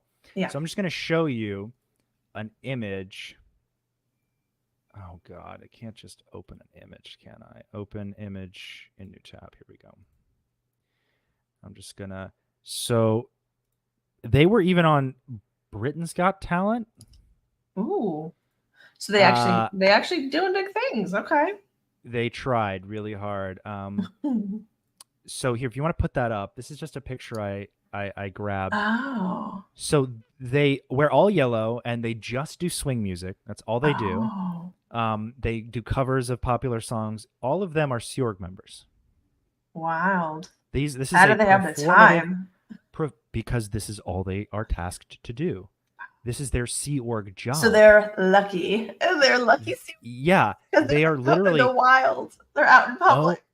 Owned and operated by the Church of Scientology, and they go on tours sponsored by Scientology to, like, I guess as another as like an promotion. Entertainment promotion. Like a way to but look at us. We're so good. They have way more liberties. The entertainers who are in the Sea Org, and I've met a few of them. Some of them are performers. They're singers at Flag, for example. The people who do the music at the graduations are signed a billion-year contract to just do that. And so they kind of. Sorry, somebody said, "Mom, I want the Wiggles." I saw that. I was trying not to live. Oh my God, this is the. But and they're all British. So except for I think one. It's hard to remember. Interesting. I wonder if that's where it came from, because I was random, and we didn't have. But they love music. This weird myopic focus on anything Scientology is good. So the only bands I listen to are Scientology bands. So the only music that is good is swing. So if I'm a good Scientologist, I'm showing swing to children. Like, you see, it's like this. Maybe that's part of it.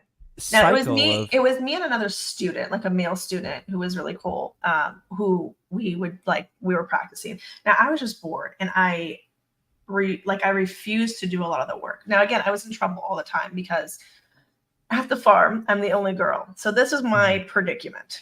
As the only girl at the farm, if I went into the classroom to play with my clay, as the other kids were, I would probably end up talking to a male student because those are the other students that are there. Right. But when I talked to a male student, guess what? It's a 2D I was being 2D flowing, and I which is like flirt. It's the idea of like flirting.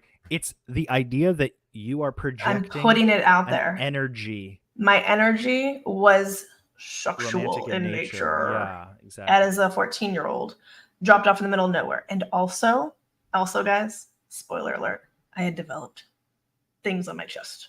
And I was in trouble for that. They did tell me that it was kind of out ethics.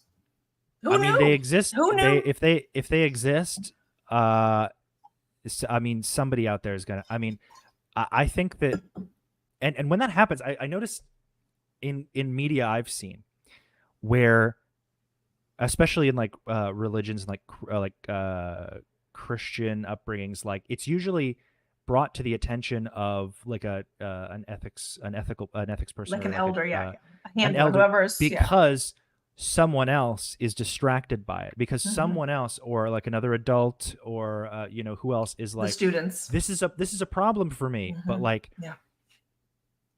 you got to think who in their psychological like understanding of things know to report that. I think it was another adult who is perhaps distracted because the children there might be attracted to. Yeah. Which is common in Scientology, apparently. It's very common because remember, our bodies are not our age. Our thetans are old. Our bodies are just young. Yeah. I mean, she's an old soul. It's like this. She's an old soul kind of idea.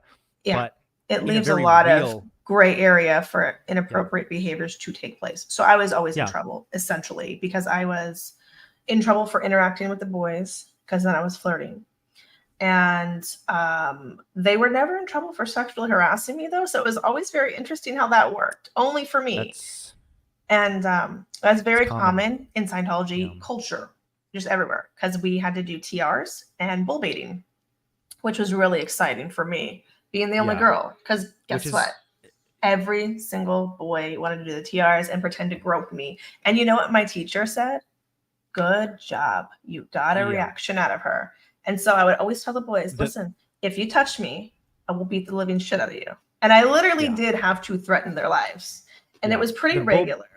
Bull baiting, for those of you who don't know, is a drill, is a process in Scientology where you sit still or someone else sits still and the other person has to get a reaction out of you, and it basically trains out your reactions to things. Essentially, have no boundaries and don't care how that people treat you like shit. Exactly. So, and nothing's off limits. You can say racial stuff, hurt them, sexual stuff. Yeah, you're just not supposed to actually physically touch them, but they can pretend to touch your body, and they would always do that. And the really ballsy ones would not just pretend to touch up top; they would pretend to touch up bottom. And I would be like, "I'm done," and I would just go to my dorm because I was like, "This is not appropriate." Well, you let it affect. And I tried to tell the teacher how it was not good to allow young developing boys to think it's okay to touch females in this way. And he you're thought already it was too funny. smart for that. You're already way out of their educational. Yeah, he said, you know what? Get your TRs in. They're not even actually touching you. And I said, well, you're training them to think it's okay because you literally encourage them to do this. So you saying, good job, you got a reaction. It's a normal reaction. Yeah. Like you don't go and grope somebody. And the thing, by the way, is, like, I'm 14, guys. I'm 14. And I'd already experienced SA, so it was already like, I am not gonna play with this. So yeah, I mean, you're already we've established even just the basic boundary. You were smarter than them. Like your educational level was way above them at that point, because like it took me a long time. It took me like decades of just being like two decades of me being like, isn't this all just pointless and stupid? Can't we be doing this like way better? and being constantly giving them chances to be like, well, if you try it this way, and I'm like, all right, I'll try it this way, and I'm like, this Still not working. seems like on the tip of, seems like kind of a low hanging fruit to improve any of this, but I guess it's what LRH wanted, and I'm just not seeing it. But insane. So after someone had a question, they asked when you were at Mojave, what years? So I'm gonna get to that. I don't have the years. I'll just tell you, I'm 27 now. I was about 14 or 15 when I went to Mojave. And by this time, it was in Dattle, New Mexico. This was in the remote, and you can refer to my older video if after the stream, any of you want to go watch. It's I have 2 videos on Mojave. The first one, I describe most of what I'm going to talk about. And I show like where it was and what was happening and things like that. But it was in the middle of nowhere, trees. Like I remember, it was the closest ER was in Socorro, which was like 2.5 to 3 hours of driving. Wow. So if anything bad happened that was life-threatening, we would have had to have a helicopter come in and airlift any of us out, which didn't happen when I was there, but I wasn't there for the summer, so everything I was promised was absent. It was like the brochures were all happy-go-lucky. You didn't get that. You weren't lucky. You weren't lucky. You didn't pull it in. You didn't postulate it, Ian. Well, yeah, I was a bit of a. I mean, and I was blaming myself for that as well. So sad, but very common for a kid that grew up in this environment to think that it is always your fault. If you're out there, if you are under the radar, if you're a Scientologist or if you grew up as a Scientologist and you're just passively looking at this because you heard about Mojave, like that is the most normal thing to feel when you are distancing yourself from Scientology, is that like you did something, you can't live up to it, right? Because they train you to react negatively when you create distance from Scientology and have positive feelings when you go towards Scientology. No matter how many red flags are there, it's a literal like observable psychological phenomenon. So it's very normal. It's also very normal to feel really dumb and insult yourself and feel stupid that you believed in all that. That is completely normal. And I say this all the time. Yeah. And it takes time. It takes a while. Yeah. But give yourself grace. Yeah. Time's on your side. Some slack too. I mean, if you're born into it, you have less of a choice, to be honest. That's just what you're born into. And we didn't pick it. Even if our parents think we did not pick this. People telling you that you chose this body, it's manipulative. Want control over you. They want you to control yourself because that's all they know how to do. Yeah. That's what they're trained to do. There's a lot of examples. And I mean, there's this guy, Thaddeus Reeves. Thaddeus? I think it's Thaddeus. I think so. Bless you. Got to get those body things out, huh? Got to clear them. Yeah, they're building up. I gotta get them out. It's a lot going on. Dispel them out of that volcano. There's this. I might not even show the screenshots I have for this, because he shows his kids a disturbing amount of his kids in. But he has articles like, there's this guy who basically thinks that Scientology is perfect, and he can prove this to others by showing how he's a perfect Scientology dad, or he is a Scientology dad, and how his kids are super happy and look how healthy they are. He has articles like, should you let your small children swing axes? And it's like a whole article where he's just showing his family chopping wood and like doing manual labor, and he's complaining that kids these days, blah, blah, blah. This man is like 30. Is a privileged, I would say privileged, isolated. A lot of Scientologists who were raised in it, who like continue, were in a very isolated. Yeah, a very tight bubble where they were given everything they needed to focus on Scientology. They didn't really focus on anything else. They didn't try to learn anything else. They had no desires, Yeah. So some people are more privileged and isolated in all of their thinking because of this. My brother is one of those people, even though he's he's an ethics officer, so he's like trained to like see past all the red flags. Mhm. I was gonna do a deep dive into this guy's content because there's a lot of problematic similarities, but I think we've actually even covered A lot of we it. can't- Some of it. a Some lot of of it. it in before, and I don't want to show his kids dealing Yeah. with childhood emotions, like Mm. you know, he's like talking about his kid and his kid was hungry, so he starts having a tantrum, and because his kid was starving, they've been sledding all day. Very So normal he starts crying. behavior. Yeah. He's crying. He's a 4-year-old. Very normal because he's behavior for a hungry. 4-year-old. Extremely normal behavior. And what he does is like, I understand you're having an emotional reaction. Let's do a locational assist, which is just like making Look the kid at this look at and look stuff. at that. Yeah. Look over here. Not look over feeding there. your kid. Yeah. Not being like, let me take them home and feed them.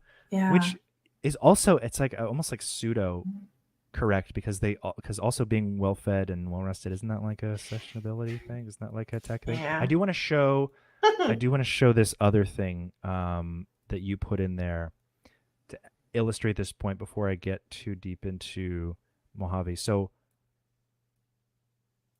and there was something else I wanted to talk about. Here. This one we will show.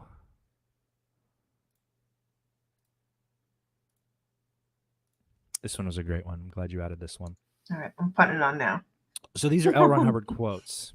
Okay. Mm. So the first one. The man himself, guys. Sure. Children are not dogs, you don't say. They can't be trained like dogs are trained. They are not controllable items. They are, and let's not overlook the point, men and women. A child is not a special species of animal distinct from man. A child is a man or a woman who has not attained full growth. Any law which applies to the behavior of men and women applies to children. No. Just jail. No. Instant jail. Just as don't pass go. Get out of here. What the fuck? Guys, no. This is the mentality that you have. And this is the mentality developmentally correct. That these school the Yoke Reader or the Sherry Hall, and we'll get into Sherry Hall. But this is what they believe. Yeah. Yeah. This is what they're teaching and applying. Yeah, they want to reinforce this so aggressively that like it becomes a compulsion, from my observation. It becomes a compulsion to control and manipulate children to the point where you have no purpose in life but to have a Scientology school where you need kids to be in a remote place where you can mold them into whatever you want, which is so sick and so manipulative. So narcissistic. Yeah, it is. It's very not good. It's not good for a developing mind. And I will say it kind of doesn't matter whether you go along with it, right? And you're a good kid and praise then, and then you have to do the work later to deprogram if you figure that out.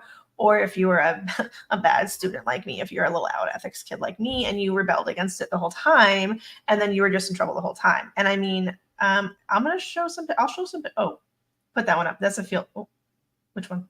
This is a field trip. I'm going to go to the bathroom this is real quick. If you go for it. This is, go for it. Be right back. This is our Mojave crew on a field trip.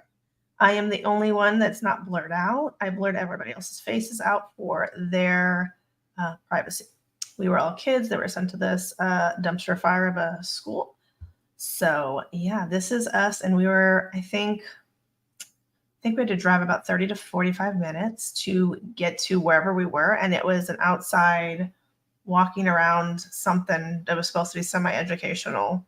Was it educational? Probably not. But, we got to go and do something outside of our facility. So this was somewhat of a fun day for us because the whole day was essentially out and about. Now, there are other students that were at the school when we went, but some students stayed to work on whatever they were doing, or some students were in ethics trouble. so they could not go to said field trip. So if you were in ethics trouble, you were not allowed to go. A friend at the time, a female friend at the time, was at the other main house, and she was in trouble, I believe, probably for 2D flowing, because all the girls got in trouble for 2D flowing. Because if you were a girl and you existed and you breathed and you looked or talked or developed, you were in trouble. So one of my friends could not even go, and I was really bummed because my friend could not go on this fun field trip. So that is us in the field trip, and that is the age I was when they were saying that I was 2D flowing with other boys. Now, most of these kids, actually all of these students, are from the main house. None of these kids that I see in this picture were from the farm. The farm kids were mainly younger. I was the oldest at the farm at 14. These other kids were a little bit older. I'm curious, what was the main difference in like treatment between the farm and the main house? Well, like what would classify you? Was it just that they didn't have room? No, you had to finish your life basics before you could go to the main house. So you had to do all your clay demos. Upgrade. Yeah. It's literally the older kids. It's the students that have been there longer, right? And you have the benefits, I will say, is at the main house, there was a lake, the chicken and chicken coops were there, the horses were there. So with saying that, if we stayed for the 4 days, so for me, I wasn't allowed to go home on the first 4 days, or I should say they heavily suggested that my parents don't let me go. I was a flight risk. Okay. They called me a flight risk. Sure. You have to be trained. Meaning I would run away, which is also why I didn't know about going to Mojave, because I would have run away. Guys, my childhood dream is running away. They had to carry you. They had to carry you downstairs and force you and lock you in a car and pack your clothes for you. That sounds like total sane child real behavior. Yeah, totally normal. Totally normal for a 14-year-old. I mean, if you look at how L. Ron Hubbard's kids ended up, I know. I feel should so tell sad you for them. Everything enormous tragedy. Yeah, it tells you everything you need to know about like how workable Scientology is. Even I mean, you blank it out because like there is such a like fine line between the evil forces of N theta and suppression, and like you're very nebulous about it all, and it's very like, oh, I'm sure some suppressive got him or something like that. Yeah, it's pretty wild. Yeah, but so this essentially was.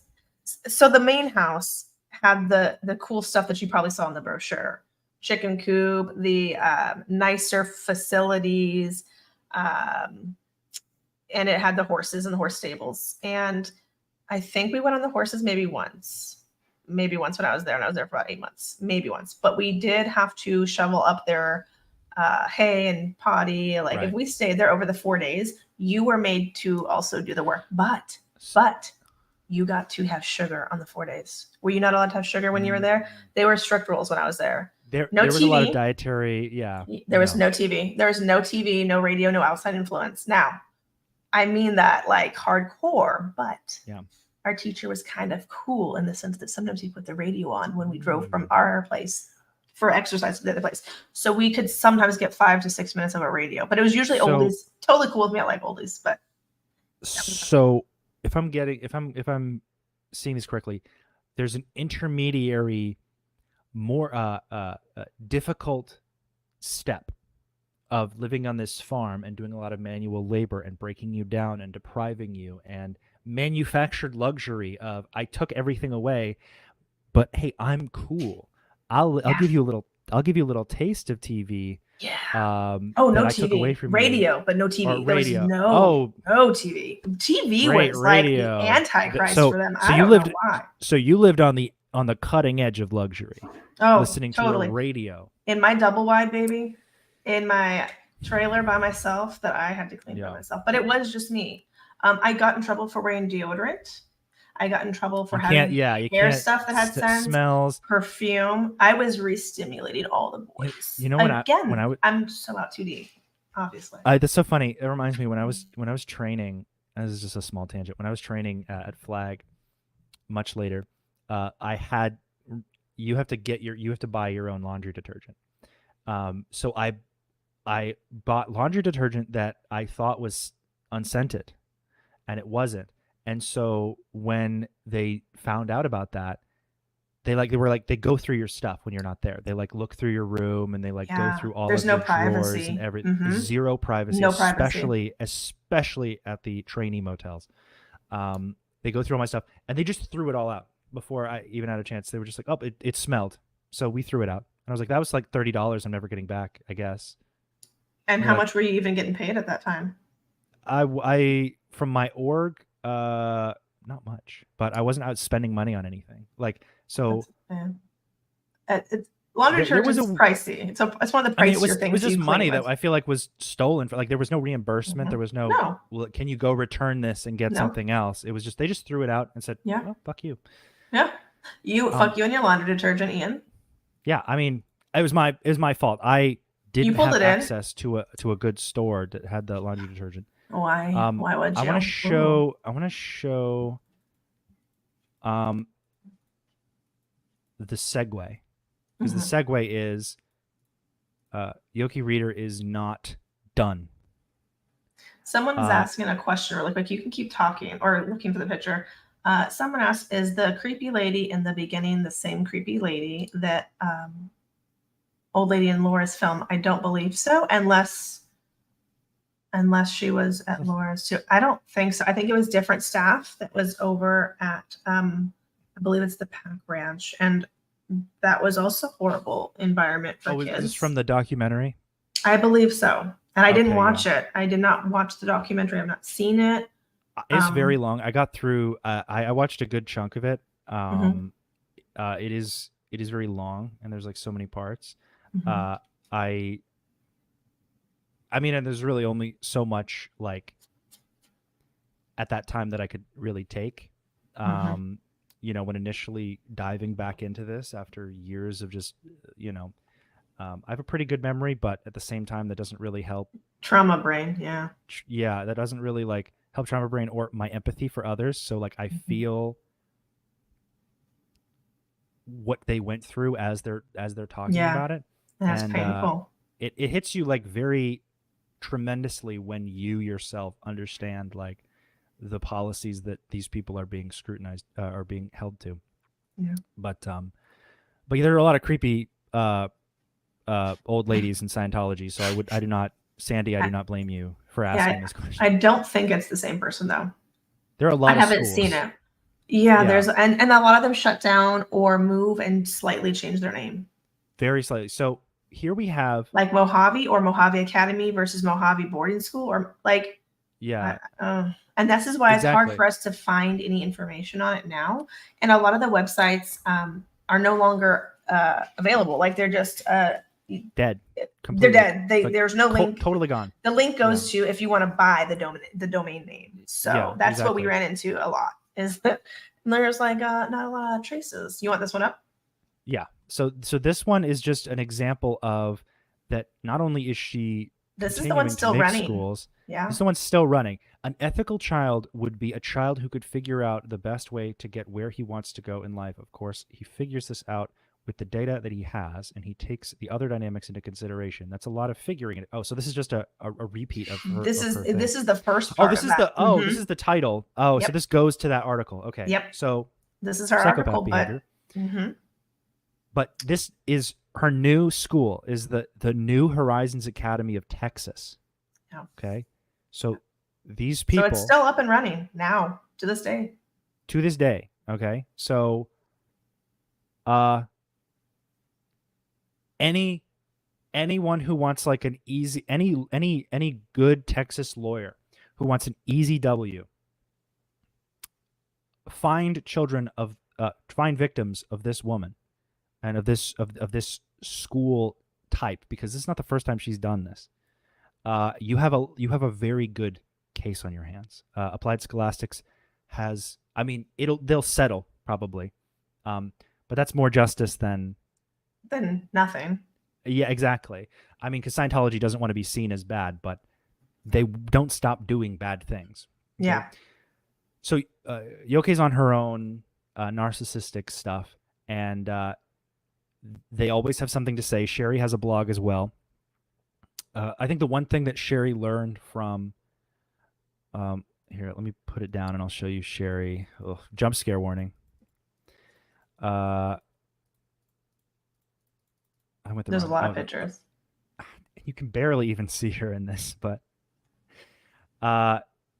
Sherry, what I understand is she did a bunch of ethics specialist courses, and that's why she worked for Yoki Reader.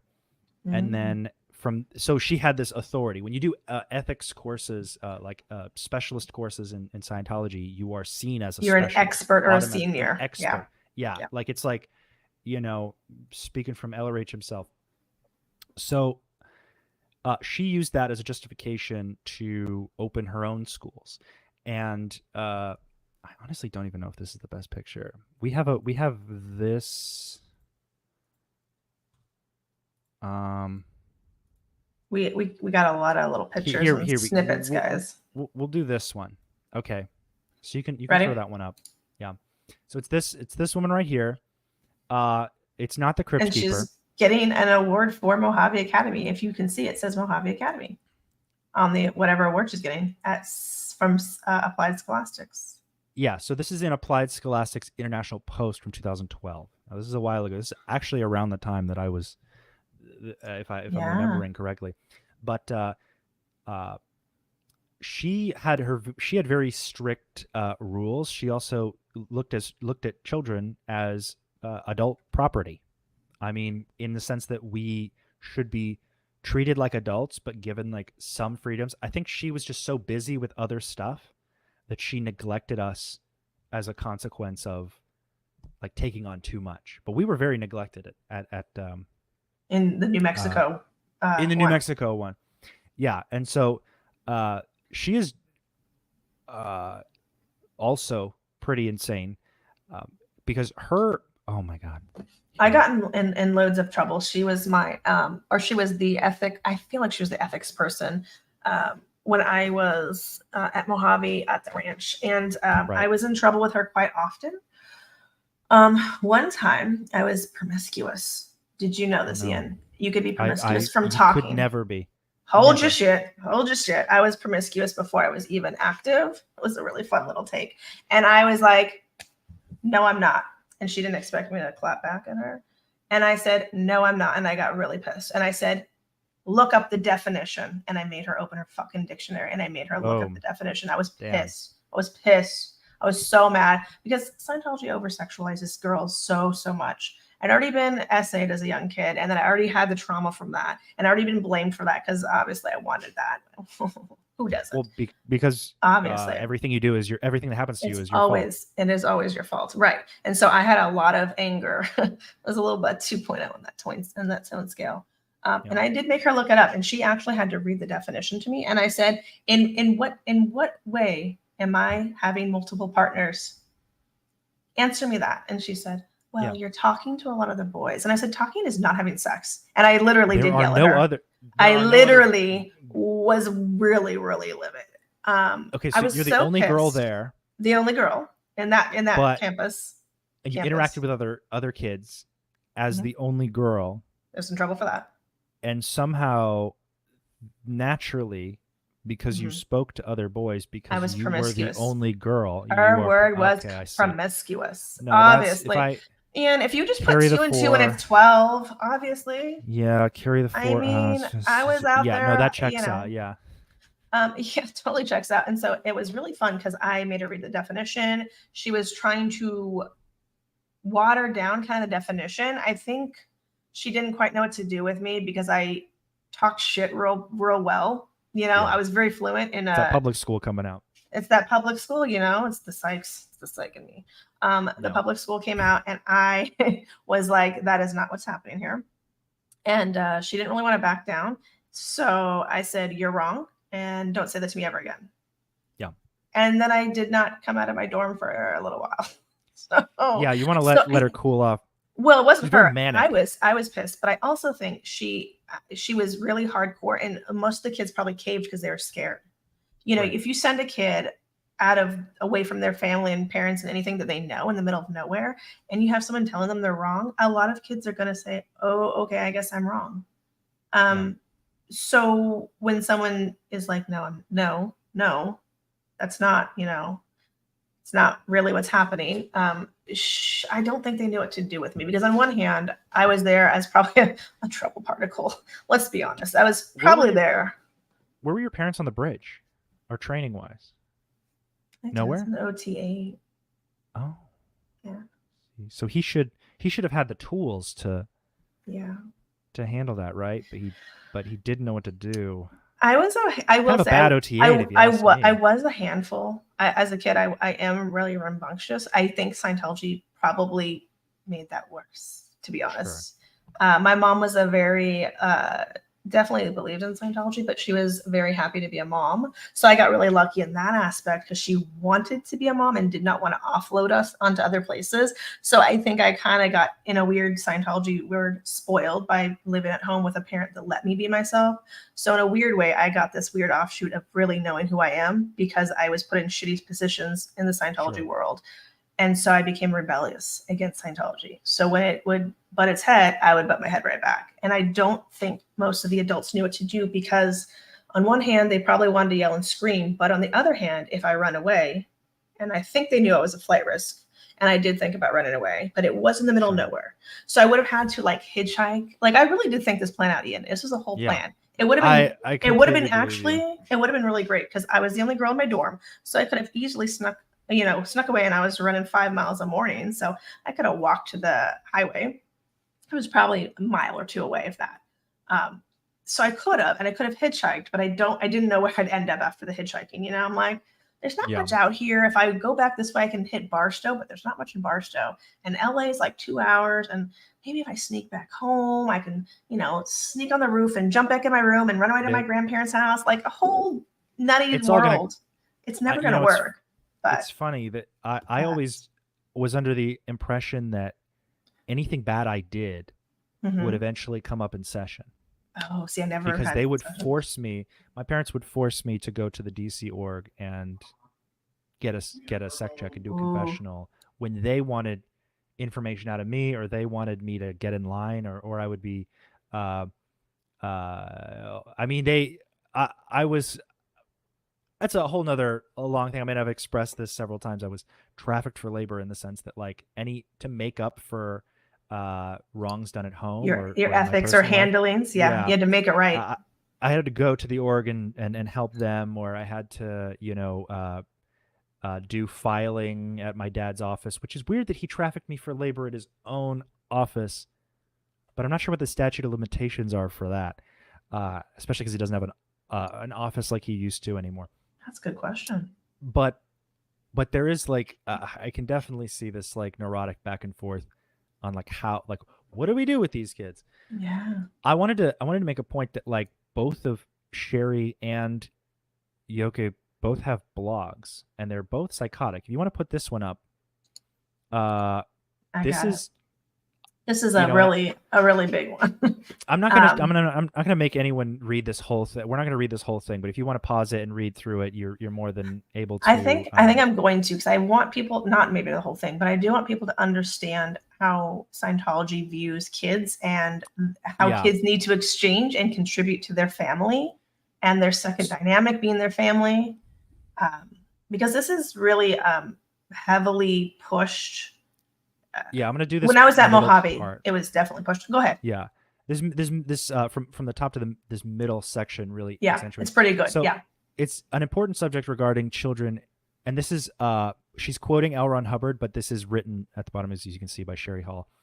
An important subject regarding children is the subject of exchange. What is exchange anyway? Exchange is the giving of something of similar value to what has been given to one. Children know their parents are giving them lots of things, even if it is just the roof over their head, clothes on their back, and ensuring they have an education, which I don't know holds value to a child because whoever said that. If you think having clothes on your back is like a luxury, that's a very basic. Do not have kids if this is your mindset, people. Do not have kids.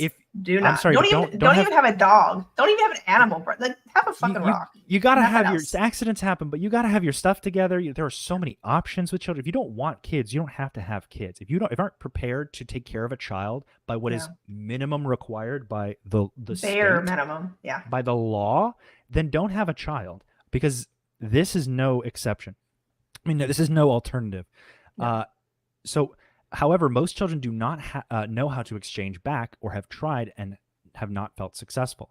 L. Ron Hubbard addresses this in an article he wrote, How to Live with Children, which is a very demeaning already. Like, how to live with them. How to live with those animals. Those kids. How to live. Let me tell you how to live, how to survive a household with children. Like, how pathetic. Yeah. How unqualified as a parent are you Yeah, that that's please your don't. first, like, Please don't. let me give you advice on how to tolerate these brats. Yeah. Another thing is the matter of contribution. You have no right to deny your child the right to contribute.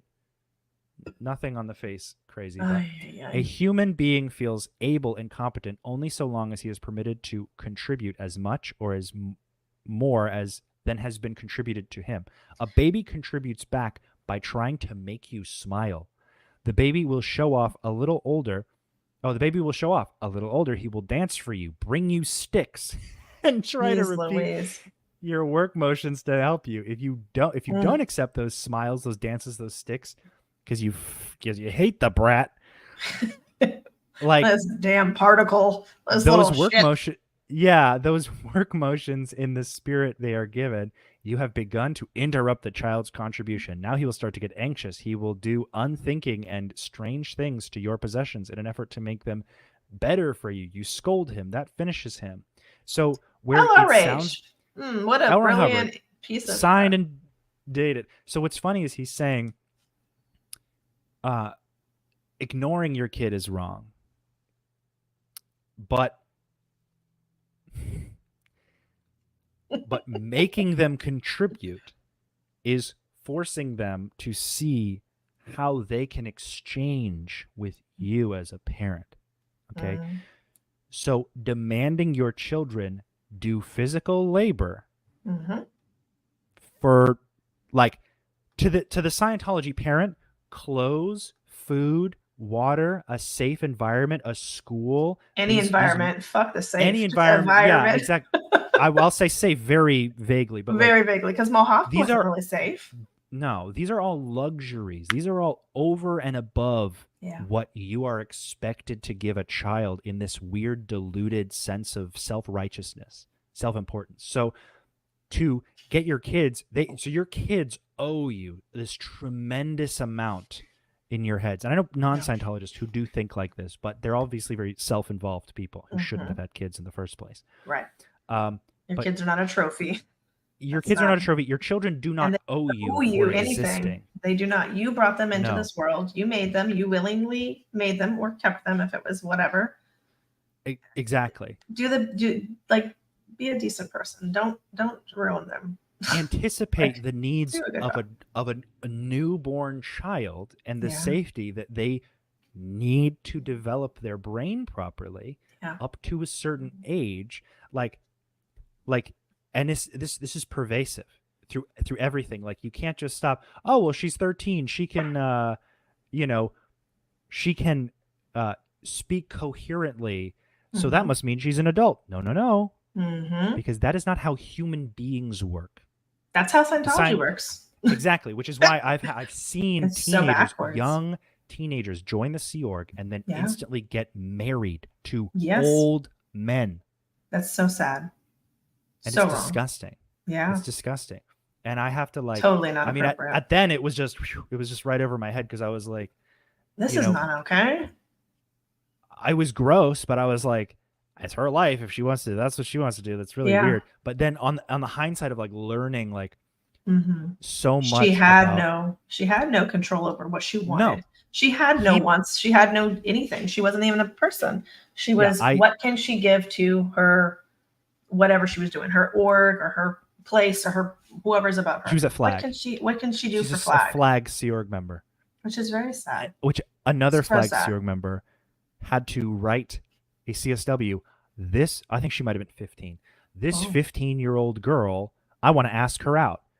And then he sends that approval up to his higher ups. And someone said, okay. Yeah, that's fine. So they're married. They've been married since she was like 15 or 16 years old. Yikes. That's not. And it's like. And how old was the man, age-ish wise? This was a man over 30. So twice her age, and she's Twice her age. 15. Yeah, Mm. yeah. Yeah. So yeah. Not appropriate. no, illegal, and her brain, Yeah. like Your the brain's not even human, done developing. Come on, it is guys. traumatic for this to happen. I mean, you know, I Yeah, hope she gets out, that's and a I hope she gets home, compounded but bit of that's not. I'm not a okay. psychologist, but that's like this is Mm. all, this is abusive. This is all very abusive, and Yeah. I've had conversations And with unsafe, very unsafe. people who have a lot of very awful stories, but that's again for Mhm. another time. This was just Yeah. to show that like they treat children as property. So, and then you compliment them. Down here she gets to the Pavlovian aspect. Suggestion: if your child is currently having a hard time contributing by doing chores or helping you when you ask, take a step back and look at your child's life more closely. What, if anything, does he or she contribute currently? Maybe your son tells jokes at the table that makes you laugh, or your daughter occasionally helps you. Like, they don't like, I'm not looking at a person who sees their child as people or as any interest in their child at all. Like, you have a kid and he just fucking scurries along, Yeah. and like you have no relationship with that child. You don't want a relationship with that child, but he Yeah. keeps trying to interact Superficial. with you. Superficial, Yeah. right? Like, you know their Weirdly, name. This animal keeps trying to interact with me. Stop This coming tiny back. person. I'm not even Yeah. putting food out for you. Get out So of here. maybe this giggling and these jokes they're trying to tell are for a purpose. God, I can't understand what that might be. I just don't understand it. It's too much. Let's go in session. Maybe your son tells jokes at the table that make you laugh, or your daughter occasionally helps you out with your Facebook or email problems. Oh. Something the tech will never help anyone do. Acknowledge the past times as needed. True. Modern religion that is Let's dog take shit with the internet. Let's take a quick second. Like, Scientology cannot combat the internet. The internet It's is impossible. winning. It's winning, guys, and They can't it's even not use even. it. They can't, and when they try, it's very obvious. I mean, Yeah. Ian. I mean, you've had your fair amount of harassment as we got flung into that world really quickly, and Yeah. I not that we're going to say a whole lot about this, but you were one of the people that honestly like stepped up and was like, what the fuck? And like inserted yourself in like a boss, like was just like, fuck that shit. And I was like, you don't have to, like, don't do it. Don't worry about it. You don't need extra crap on your hands. We're all dealing with the crap. You have your own.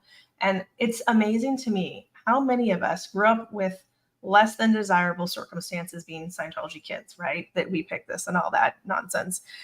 And we could have all said nothing and done nothing. And yet inherently inside of us, we know that it's not okay. It's just, there's so many not okay things about it. From the stuff that we experience to the stuff that we hear other people experience. But we're all sitting there and standing up for each other and not giving a fuck. And the stuff that they're making up about us is so absurd, guys. Like, I can't even, like, if you guys see something and you're like, wanted to like send us screenshots of stuff, like, please don't just laugh about it, because it's so absurd, guys.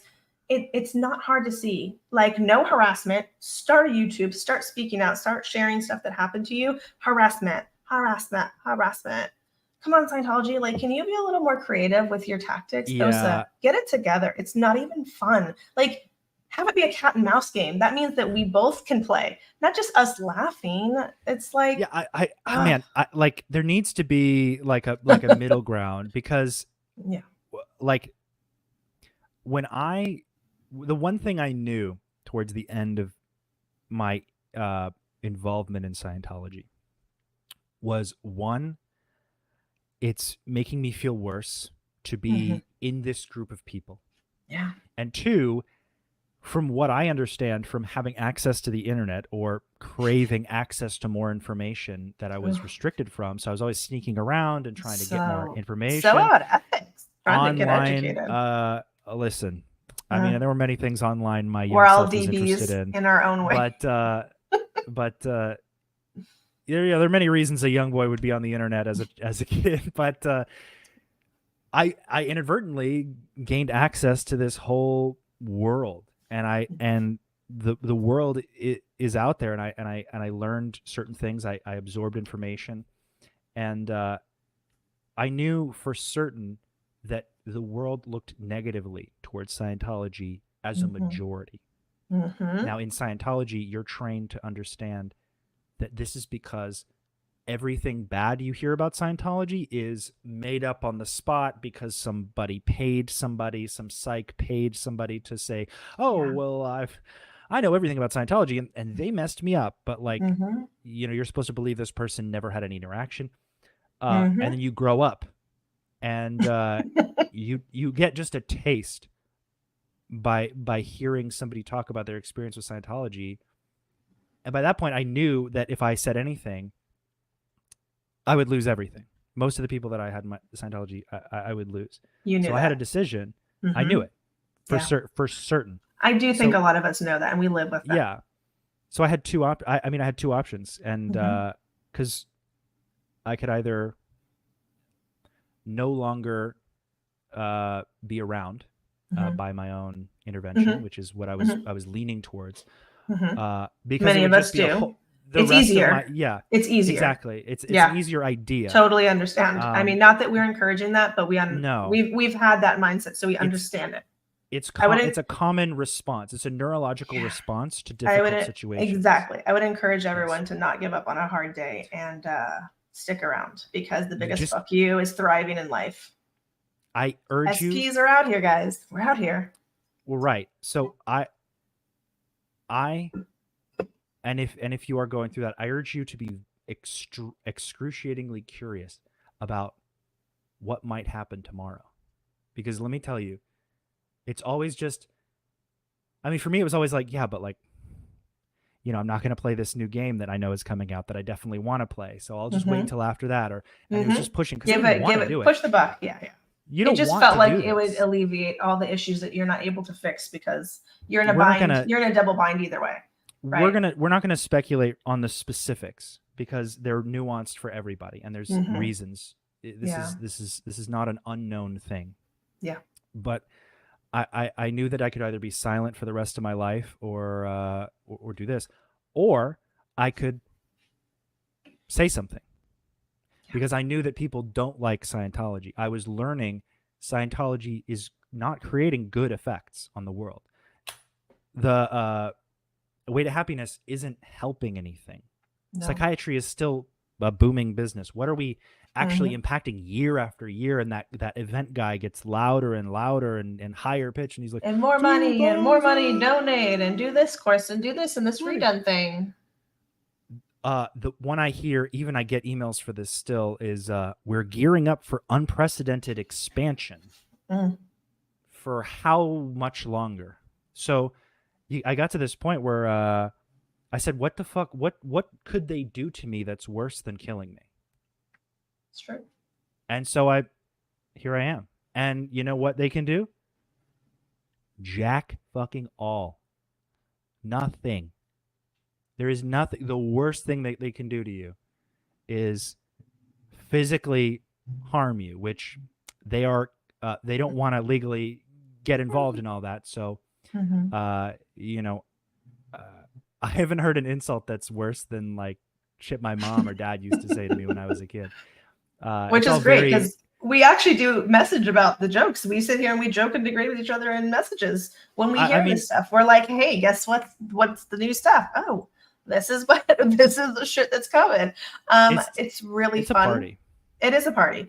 If you want to be an SP with us, come on out, come on over. You don't have to be loud if you don't want to. Yeah, we talk to I would say many people quietly. Many people. Understand. Quietly. Yeah, understand what you're getting into. Understand.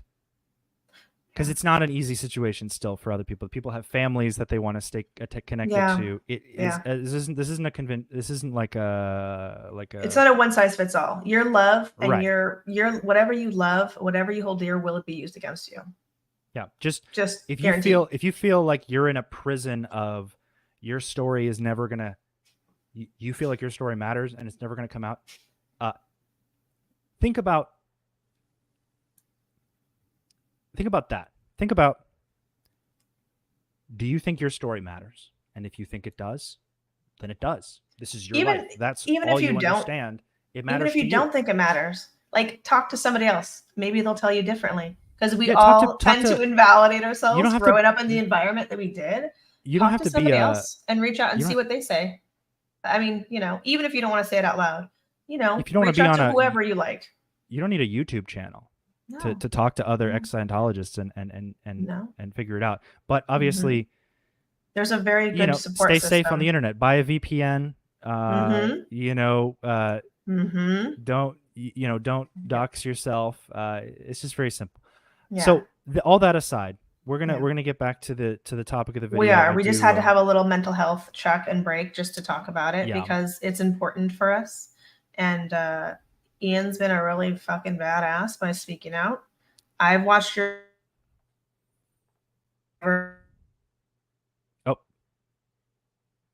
stuff because I myself was looking for shit, our powers. You're cutting out. Oh, you're cutting out. Say that again. You said you our saw powers. I said I saw all your, like, I saw some of your, I guess your TikTok was probably your first stuff, right? I think I saw that. I went through my fun breakdown during like lockdown kind of time, so it was really fun.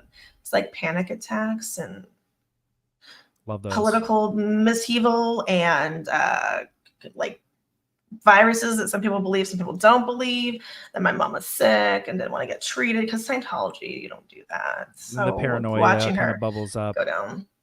Yeah, it was just a whole lot of everything. But when I wanted to finally do the deep dive, and I was like, I'm in so much pain, but let's just fuck it and just rip it all open. Like, let's just go, because I'm balls. Like, I'm just not. It's probably not great. But yeah. So I was like, let's do balls to the wall. Let's just go all out and figure this out, and actually not pretend any longer that this stuff is okay. Not that, I mean, I always rebelled against it, but I never, I didn't really speak out publicly in this way. Right. You know, I it was very well known I didn't like Scientology. I was the one that people would secretly talk shit to. That was me. And now I'm just publicly doing it. So yeah, but you know, seeing and hearing stories from other people that were very similar, knowing that they didn't deserve that, because sometimes we don't give ourselves the same grace that we can give others. Absolutely. That's a very big thing that a lot of us do. It's funny that you even mentioned that. And we'll pivot on to the next slide after this, but and I was just thinking about this the other day because I'm listening to a book that I also highly recommend. If you're in still, I recommend you listen to it. If you're out, I recommend you listen to it. If you're curious about cults, I recommend you listen to it. It's called Escaping Utopia, from Dr. Janja Lalich, who operates the Lalich Center, which she is like a boss when it comes to. She's like a world-renowned expert for coercive control groups and cults and cultic relationships, like anything that feels like I'm in danger. Yeah, I think you can stand to learn something from this book. And I was thinking about it. I was like, I was so severely depressed for most of my childhood, teen years, and adult life that I had experienced. I'm still only 27. But I still made efforts in Scientology because I thought I was helping others, even if I wouldn't get help. So there is something to be said about what motivates people. And if you feel like you're helping someone, you're willing to suffer and sacrifice. You're willing to exactly. It's tale as old as time. It's just repackaged in a way that's more manipulative. You're willing to experience pain, emotional suffering, because you see that you're having a good impact. Impact on other people, when for them it's probably exactly the same. I had a very fake personality when I was in Scientology, and I could be different people for everyone. Pretending. Like somebody doesn't like this, somebody's needs a more jokey guy. I could just switch gears. I had different states, different different parts of your personality you can pull out and put on show. Exactly. Like it was, and for me and for masking most of my childhood because of masking's real fun. No one would probably ever know that I was depressed either. That's the great thing. Like no one would ever know when they're like, "What do you mean you're depressed? You're like so happy and bubbly." Depression. And That sounds like a psych term. Get out of here with those bad words. Like we could curse, but we couldn't say stuff like depressed or psych or drugs or antidepressant or like depressant. Social anxiety was a no word. Don't you make stuff up now? Don't you make stuff up? It's just an acronym for that means sad. It just means you're sad. Yeah. So Just this photo, get up the tone scale. yeah. Let's put this baby on. I'm gonna put it up, okay? Yeah, this is what the Mojave in Daddle sort of looked like. So those are the trailers. Look at those little cuties. So these trailers that they've set up, and there's more over here. I think there's I think this is looking from, so behind this girl, what you can't see is the mess hall, the food, where the food is. It's like a small building where you just get your breakfast rations. The food was both cooked by children who went to school there, and they cleaned the kitchens, and there was a rotation of people had to clean that's how I learned how to clean cast iron cans, as skillets, is because I was forced to use stuff. oil and salt, which is like the hard way, but like the good way to clean cast iron, but it's much harder than just to clean it. So it's so funny. Anyway, and so over here to the left, you would have the boy trailers. Behind her to the right is the girl trailers. These are all the houses that like the adults lived in, that the adults lived in, or and teachers. All these had the counselors, whatever you want to call them. They all had their own TVs, computers. They all had cell phones. See, it got really nice. Trailers. I don't know if ours were that nice. I mean, I never went into the teacher, so I don't know. But it's not good for development. But they wanted it, so they got it. And the kids got all their stuff taken away. This is not a phone. This is a disposable camera. That's what I had. That's what I had too. And I have more pictures somewhere. I just haven't been able to find them. I'm kind of bummed. Let me take this down and scan through. So guys, if you guys have pictures, feel free to email either me or Ian, and we both chat. So if he gets them, he'll show me. If I get them, I'll show him. Doesn't mean we need to show them, just because I always am interested. You want this one up? Yeah. This is the school. This is the house. So all that's all that was like the collection of trailers where they all lived, and then you had to walk all the way out here to this building. This is the schoolhouse. So this is literally the distance it was. It was like a whole little exercise just to get to class.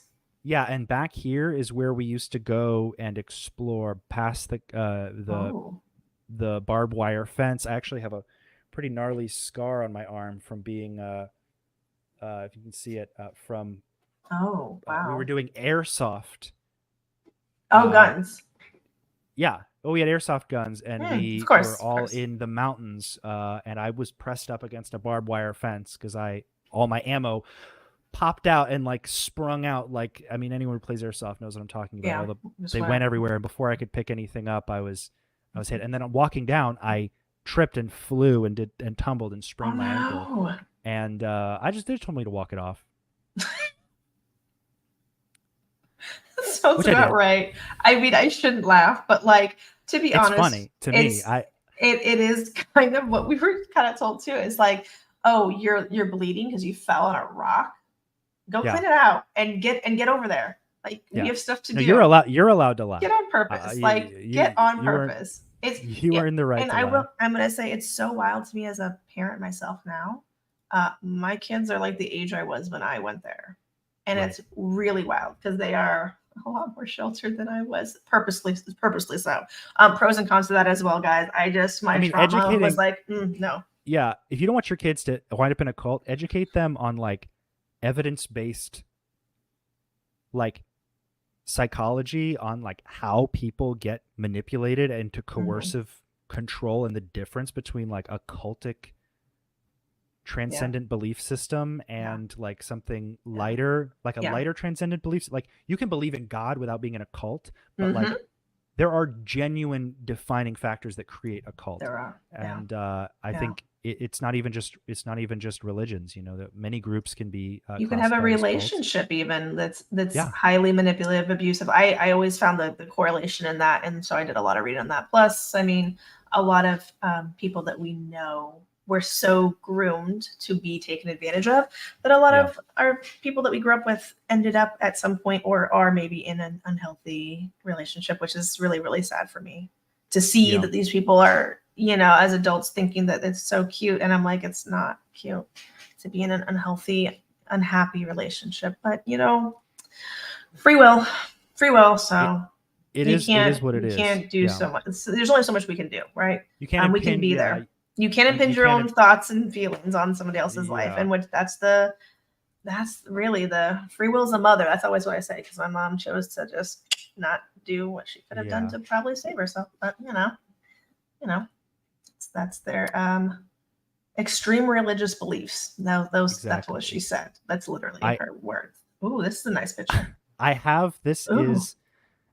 This is literally an aerial photo Do you want me to put it up? of the school. I thought I only had the ones of the new one, but this is the school I went to. So this, I believe it's. So Sherry's house was like over here, away from all the troubled particles. Yeah, away from, and then over here we had people. I feel like around here. Mm-hmm. There was the boys' trailer. I don't see it. It was in between. Here's the mess hall. Here's where they were taking that photo. And so there's like a little group. This is where the horse stables were, where there were no horses. The schoolhouse, as you can see, it was very far away. Yeah. This was in the middle of nowhere. It was and it was like 8,000 feet above sea level. So like at night there were like no insects, there were no crickets, there were no nothing. It was silent, which I thought was honestly pretty nice, pretty peaceful. But you aren't allowed to like laugh, go out at night, anything. Did you never sneak out? I did, but only because there was like something going on, and the lights out person hadn't gotten around to it yet. So I was just out at night, and I was just staring up at the incredible stars, right? The stars are incredible. But that's literally just lack of light pollution. That has nothing to do with it's nothing to do with the school. No. It's literally because you're in such a remote place that there's nobody else that lives there. We snuck out as well. I could see like a nebula. It was like insane. It was beautiful. I will say we at the other one we snuck out as well. My friend that had been there longer than me was like, we're going to sneak out, and it was on a 4 days, and I was like, really? Is it easy? And she's like, yeah, do it all the time. She was a badass. So we set a little alarm for like 3 a.m. and us and some guys snuck out, and we went out, and there was like this random little dome kind of thing like above the ground. I don't know what it was. Maybe it was like an old bomb shelter or something. I don't know. Sure. But we like would nothing happened. We were just laying there and like looking at the stars, and it was really cool because out there you can see everything. And there's not really much traffic at night besides a few truckers going through. So it's not a whole lot. So for that, it was really beautiful. So we got to, again, we're being kids in very unusual circumstances and places, but we still pushed the limit. You know what I mean? Like we still did sneaky shit and did whatever. Not horrible stuff. Sneaking out at night is not really that bad. There was nothing going on. Just honestly, looking at the stars. But, over here is like an almost vertical hill called Coyote Hill. And this, if you climb to the top of this is the only place you can get cell reception. Oh. So I was a little rebel. At one point I had almost about enough of this school, and I took my phone and I kept it. Oh. And I ran up to the top of this hill, and I tried to call there's like a whole like dumb story where when we would go to Albuquerque, because that was the closest city, right, for you guys? Yeah, I talked about this in my video, but we went to this place in Albuquerque as a reward for upstats, for doing the Scientology courses, or for meeting your targets, or for doing all your chores, or the labor, and you would get to go there to do a course at Albuquerque Org, which was this tiny, tiny, tiny little hole-in-the-wall church. What a treat. We slept at some random person's house. Some Scientologist, right? Some random Scientologist. And the next morning we would go do, I guess, the grocery shopping for the place. But we just got to like go to the mall unsupervised. So I'm in a city I've never been in before, and I go to the mall, and I'm a little metalhead. I go into the Hot Topic. I saw a cute girl there, and of course you did. Of course you went to Hot Topic. Let's go. She was flirting with me. I was really nervous, but I flirted with her. And did you send some 2D flows her way? Did you send some 2D flows? Yes. I did, Obviously. but they weren't very covert, to be honest. But I got her phone number because I was allowed to have my phone in this during this time. Oh, nice. And so I went to the top of Coyote Hill, and I would text her and be like, "I'm sorry, I can't talk about what's happening, but I miss you." That's so funny. Very Aw. cringy, like teenage relationship stuff. Yeah, but didn't you know what? last because I had to It- go home to the East Coast. Oh, yeah. Understandable. Um, Long distance relationship when you're like 13, 14. Maybe not the easiest thing. She wasn't a Scientologist, That's the beauty of it. honestly. And she was like the Has- nicest person I'd ever met at the time. Yeah. And I was but like, why? She's so random- normal. She's not a Mhm. crazy psycho. She's not trying to get something out of me. What is this? No, I mean, I was weird. I mean, I was a weird kid because of all like the back and forth with like the pressures of Scientology and all that. Anyway, so I mean, this is just basically roughly what it looked like. It's kind of hard to see. All right. So when I went to Mojave, I understood that there were going to be all these perks. There were none of these. I wasn't the only person, obviously, who went to Mojave, and I do have an anecdote from someone who also went there. I want to see if I can. I'm going to say that, and then I'm going to move on to the recent stuff. I think we should talk about like. I'm going to talk about this, and then I'm going to bring up like, are these schools still around? Yeah. Okay. So I'm not going to say the person's name, but they go by W. Okay. So I spoke to W, and they recall their experience at Mojave to be a very negative one. As a teenager, second-gen Scientologist, their home life was physically and verbally abusive. So going to Mojave was a very sudden change from the day-to-day threats that they had been accustomed to. Although they reflect on trauma that they suffered, it wasn't only the addition to the pressures by the new camp counselors, but also the neglect and exploitation that they were subjected to that left lasting damage and needed years of therapy to heal, though some scars never healed. W had been told this was a summer camp where you can learn to cook and ride horses and be active. The reality was far less appealing, as we've discussed. W expressed to me that the racism that they were subjected to by certain students would be ignored by the staff, all the staff Scientology indoctrinated, and the W should just not be a victim. As in Scientology, this is a low-toned behavior and looked down upon. They're just words, W remembers, as the dean, Sherry Hall, after said racist student brandished a large stick he called the N-word knocker, threateningly towards this student, towards W, making W feel unsafe. But children are not to be given special treatment, as Scientology believes that they are just old thetans in little bodies. So the harassment of W continued. W remembers how unchecked they were as kids, running around with almost no supervision. Counselors spent most of their time in their personal trailers, while the rest of us were left to wander like feral animals through the woods or wherever. The environment would harbor inappropriate activities like children, like 10 to 14, going on long walks where it was implied that they engaged in sexual activity, as there was no structure to how they were kept tabs on as kids. W went to this school for much longer than I did, so they have a broader view. They've seen things more detailed. Yeah, that I didn't really have the ability to observe. Both W and I recall the inappropriate relationships between a 30-year-old and a 16-year-old, 16-year-old being a counselor, where the younger boy was groomed and they were married shortly after his 18th birthday. And we saw this happening. You know, this was a very creepy thing. They are divorced. They didn't stay together, but it was a very gross relationship. Not appropriate. No. Not appropriate at all. And that was just one part. W and I talked about how we were used as child labor and how we were even promised an hourly wage to work but received almost nothing in return. We did labor for the counselors, Sherry, the dean, and Sherry's friends.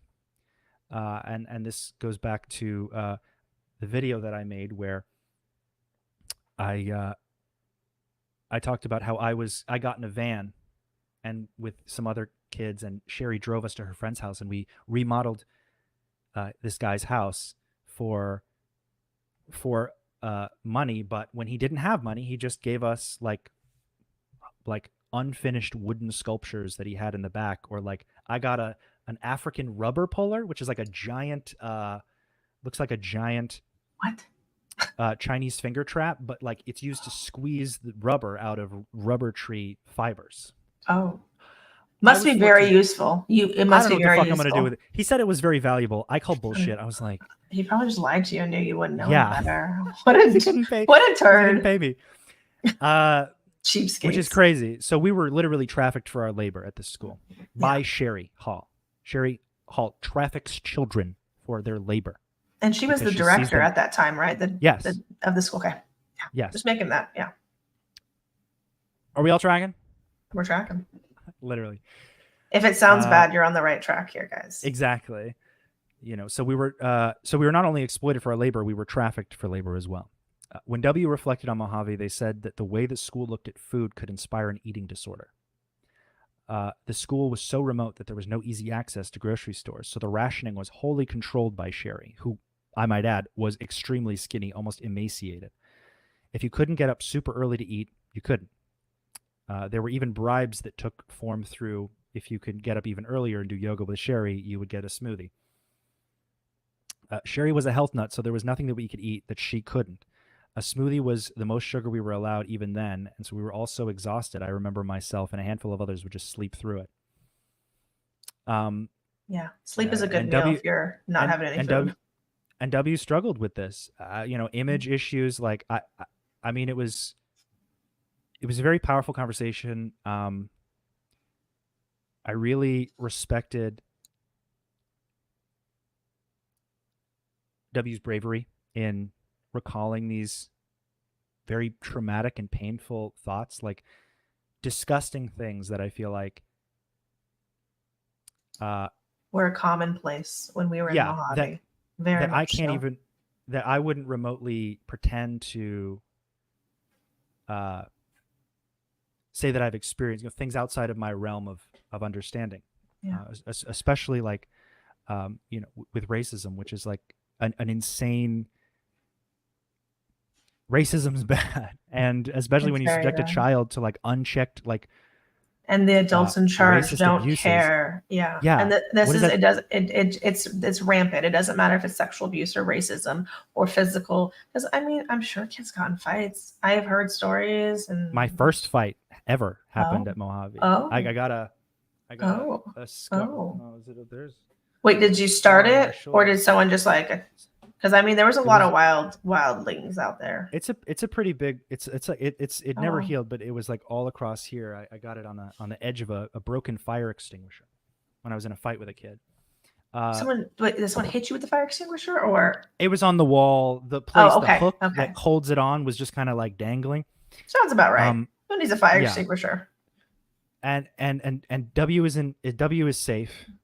Mhm. No longer associated with Scientology by any means. So that's a good thing to understand. Yeah. It's a good that came out of this is that they are safe, and W, if you're watching this. And so damn you. brave for sharing. Exactly. Like, we appreciate that. I want to see more people share their stories, but I mean, I understand if even you're not from- ready. It's a lot. Yeah, I can't remotely just say, well, my experience was easy to tell, because it wasn't. It's not. So that would be that, I can't say because I don't have as much trouble telling it that it should be easy for everyone. It is a very emotional thing. So that's why I don't encourage people to start off with like the whole public appearance thing. I would not start off doing public. Maybe reach out to someone who you connect with. And see if they're able to talk to you. Most of us are pretty available. I mean, if you do, it's some people will. I can't control what you do. I just want to, people will care, even when you Yeah. think that they don't. Yeah, there's an Whether it's awful from lot a private of conversation or a public one, kindness. people will care. Yeah, there's a lot of kindness and a lot of compassion. I think people that didn't grow up in the same fuckery that we did can see it from a very good outside perspective and just say, maybe I don't know the words, but that doesn't seem good or normal or okay, right? Even if you don't know the big words or the exactly technical whatever, you can tell it's not. It was just not good in general. And there was a lot of kids, I think maybe you'll agree, Ian, there was a lot of kids that were there when I was there that I knew were worse off than I was.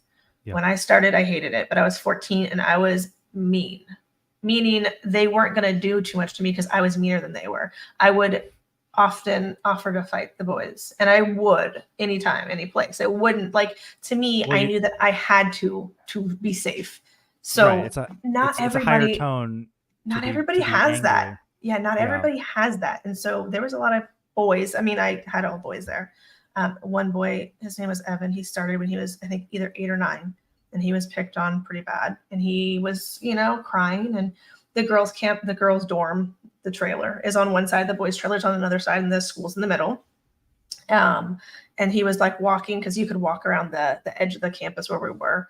And so he was walking towards where it was just me out there where my stuff was, and he was crying, and I felt really bad. And I walked over because I was walking to my dorm again, because I was not normal in the classroom because I was in trouble for talking 2D flowing. Obviously, guys, you just keep the 2D flows up for us because we got in trouble for it. So y'all, you out there, go do it. Do whatever you want, right? Go live our childhood that we couldn't. No, but he was crying and sad, and he was wanting to not be alive, Right. And at 8 or 9, I don't know if he was 8 or 9, but I said, Evan, what's wrong? And he's like, they're all mean to me, and I don't know why I'm just dropped off here. Like he seemed like he didn't know why the fuck he was there. Similar to me. It broke my heart. And he was picked on. He was a very easy target for some of the older boys that had been there a little bit longer. And I say older, they're probably 10, 11, 12, 13. I think I was the oldest student at that portion, and I was 14. So I took him under my wing, and I said, you know what? What's the worst that can happen? I'm already 2D flowing, and I'm already like promiscuous for talking. So I would sit next to him in the bus or in the van. And the boys knew if they messed with him, they knew I would fuck them up on sight. Yeah, it's the perception. No questions asked. That's created. So I would sit right next to him, and he would try like put his hand on my leg, and I was like, whatever, bro. If that makes you feel better, then do it. I'm the only girl here. So then the guys couldn't make fun of him because he was sitting next to me. I see. And I also made the smoothies. So if kids were mean, guess who didn't get a smoothie? Salt in their smoothie.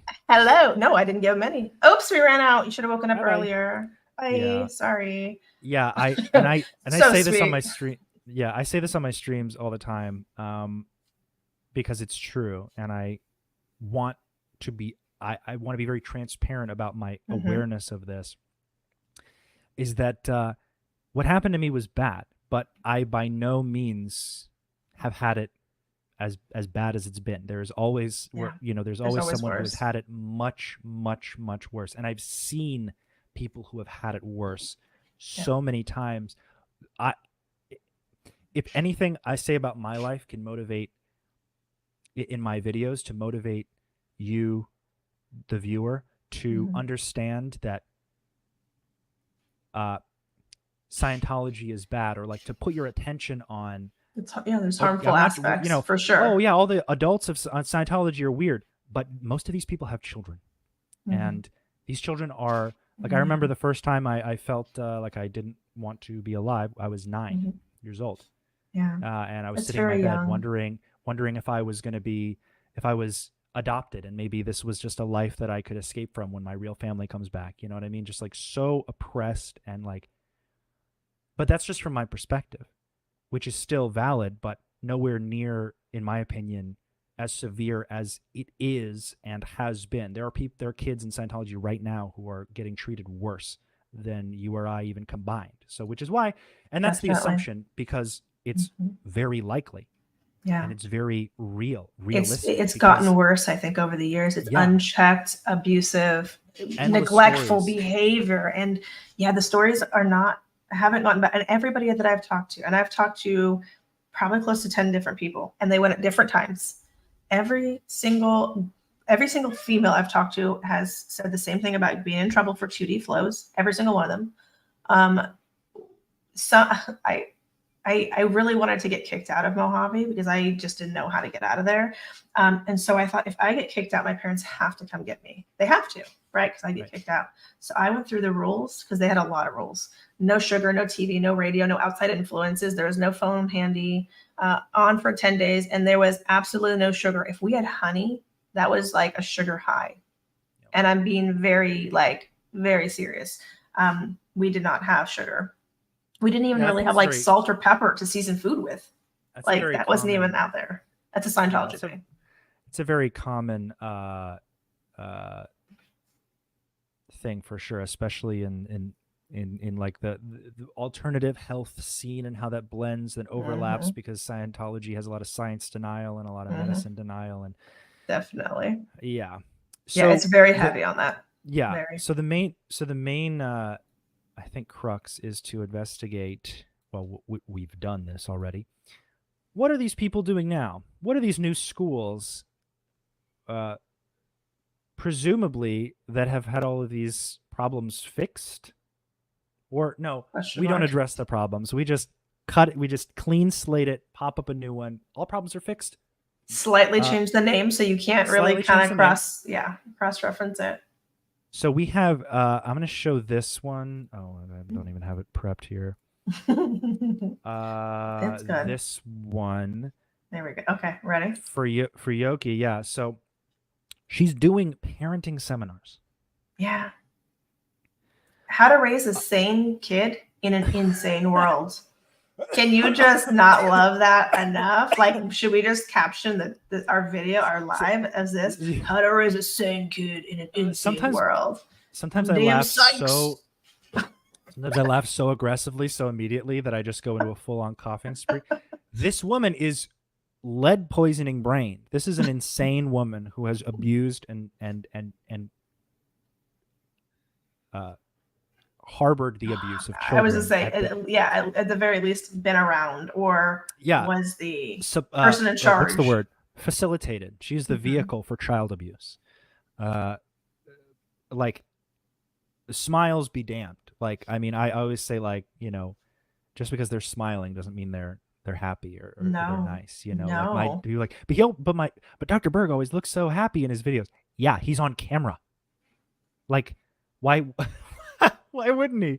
Why wouldn't he pretend to be like a nicer guy? Mad or sad? Yeah, of course. Like it's a whole gimmick, guys. It's a whole facade. I can tell when he's annoyed because I know my dad. You know his mannerisms and stuff. Yeah, exactly. I have similar mannerisms, but I'm more vulnerable and open, so I express it in a more realistic way. I'm also smarter. Education is a beautiful thing. He stopped after. Like, he's canned just about all of his practical knowledge, and I get this information. I get this in my YouTube comments. Well, Dr. Berg's the smartest health guy I've ever met, so I don't care if he's in Scientology. This man, for the first 15 years of my life, needed help to turn on the television. I'm sure that might relate to boomers, but this intelligent man can't use a DVD player?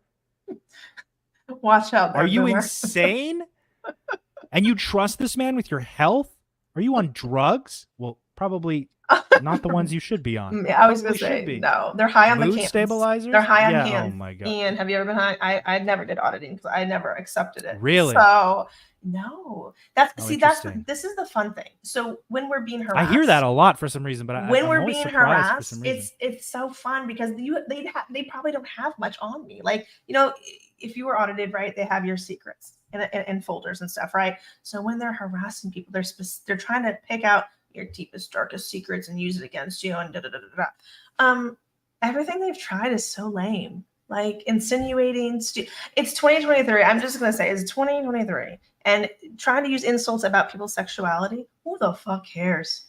Who the fuck cares? The internet, I think. And if you you're proving you're an asshole, not me. Yeah, exactly. Go for it, bro.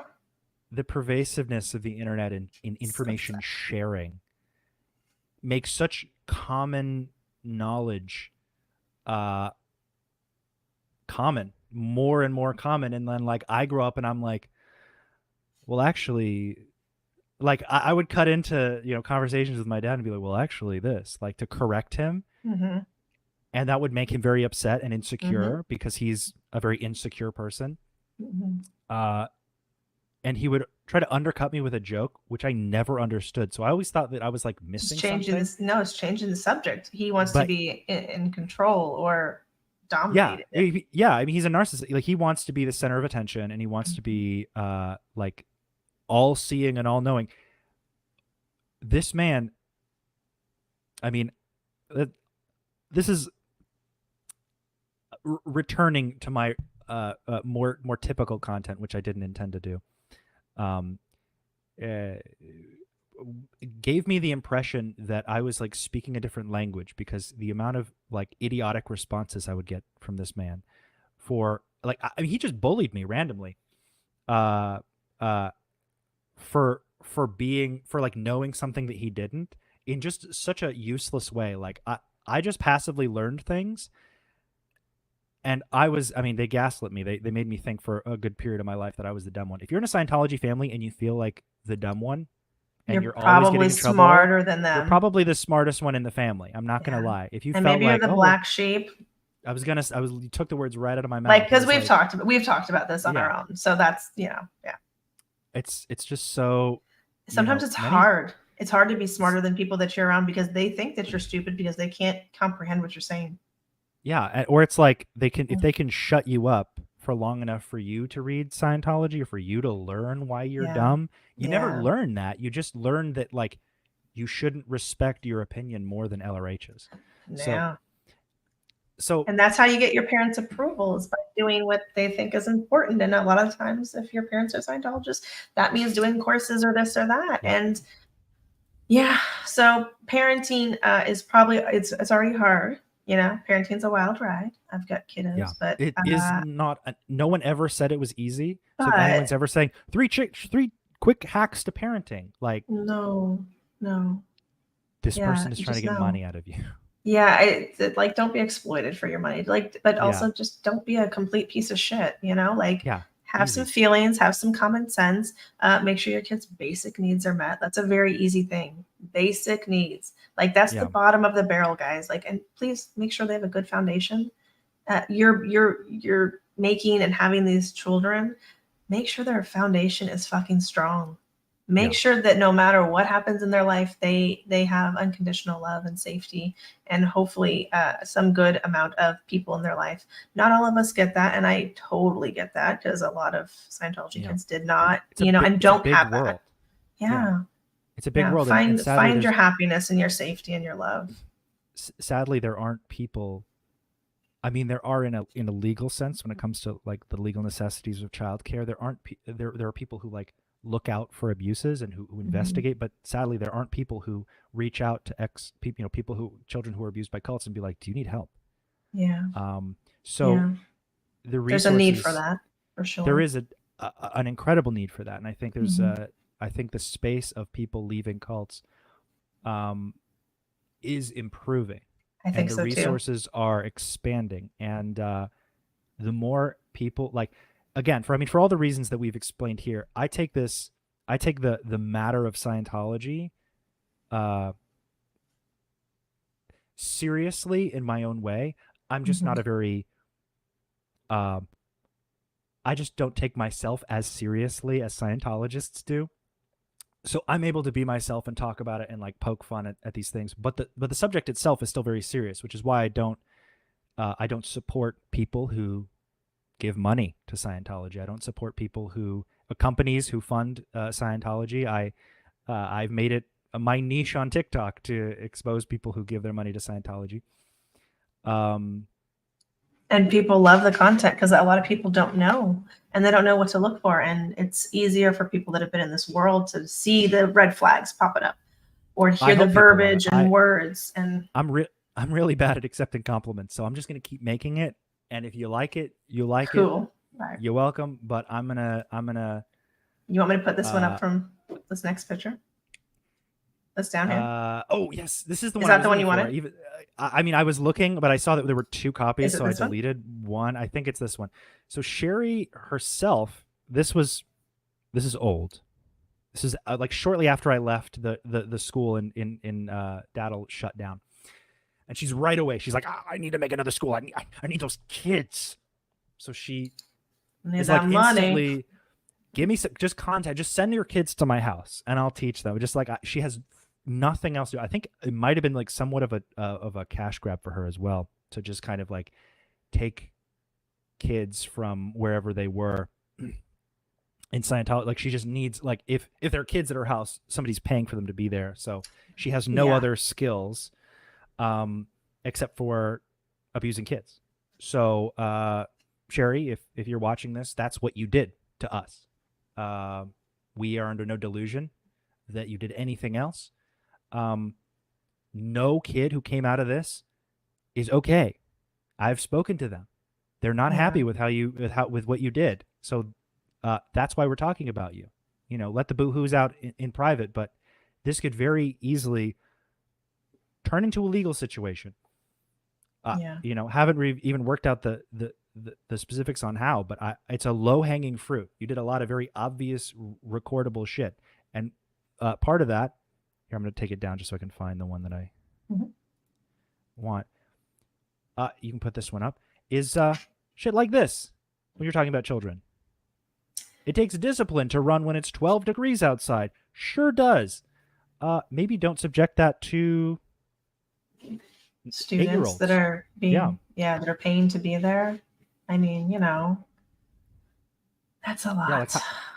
How does this look? And remember, it was the formation that we're running in as well, guys. Like, it's a Marine drill sergeant yelling at us to run. And when we were there, we were chanting Marine songs that, as an adult, I don't remember it now, but it was a sexual nature that was probably not very much inappropriate for kids to be chanting and singing. But we were singing like Marine chants. Like, come on. And this 100%. This is what our parents were told was like so good. This was gonna like get their kids back into shape. We're gonna be we're gonna get our ethics put in.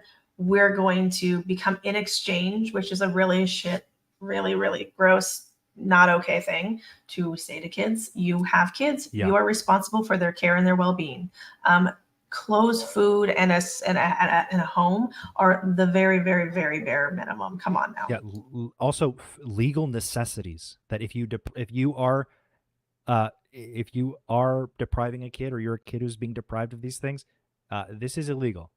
If your mom says, "You're lucky I put a roof over your head," you'd be like, "Girl, that's your legal duty." Say, "I'm lucky." I'm then lucky. You're just unlucky.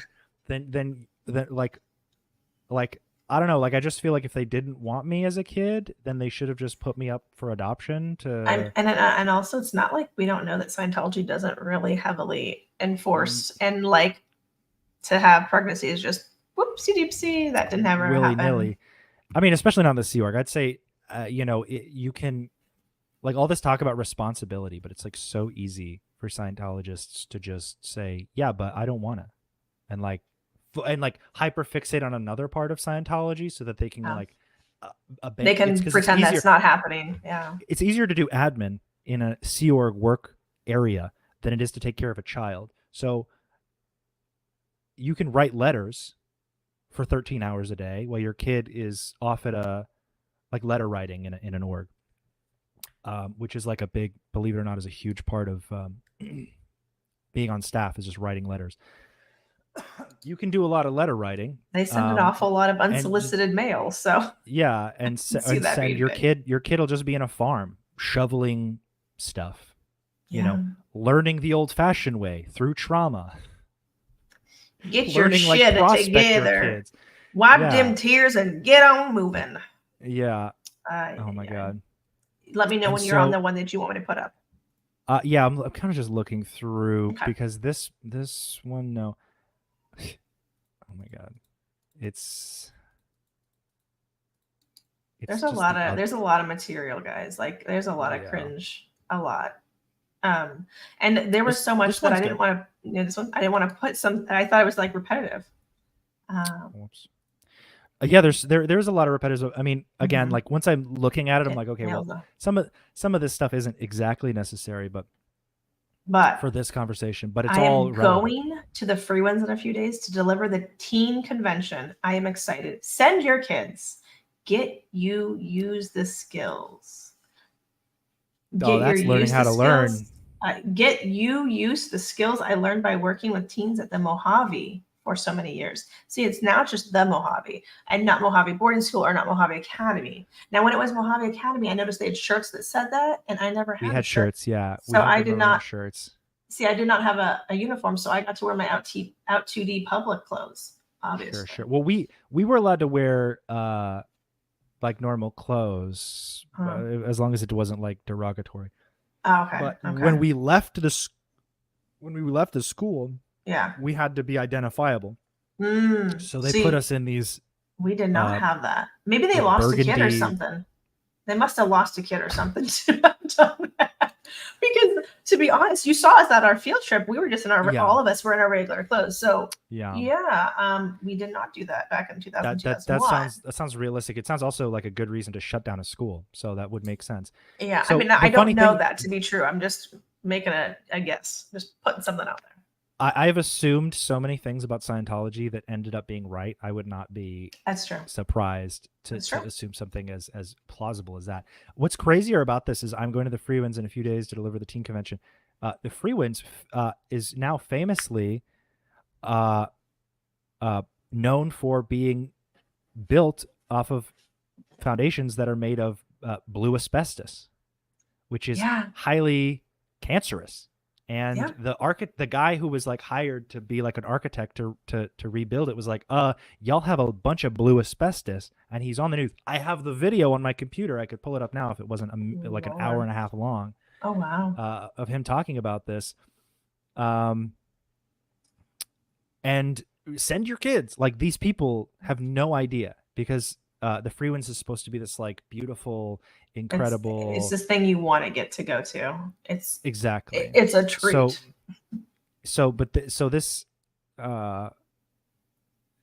This is insane. Also, immediately after New Year's, in a nutshell, she said, it's supposed to December 29th, 2014. I'm going to the Free Winds in a few days. So you're going to the Free Winds on New Year's or just after New Year's? Want children to be like just shipped off? I don't think you get a lot of time off. You don't need holidays, Ian. You don't need holidays. You just get the cans. Get the cans, Ian. I guess you don't also need, like, truancy doesn't exist, because not if you're not in an actual school. Mm-hmm. Yeah, that's true. That's never mind. This is what totally you normal. Thinking? You silly Willy, you. Let the kids accumulate blue asbestos in their lungs. I mean, why not? They can audit it away. I'm going to put a quick comment up because someone was really kind and also did a super chat. So thank you so much for listening. And I hope that you're enjoying the real world. I really hope that you are doing whatever you want, whenever you want, to an extent. Obviously, we all have to work to have jobs to pay our bills, but I hope. Well, yeah, I hope you're loving it out here. The world is full of people. Yeah. They are neither wholly good nor wholly evil. They are just like you. There's no bad decision that will make you go insane.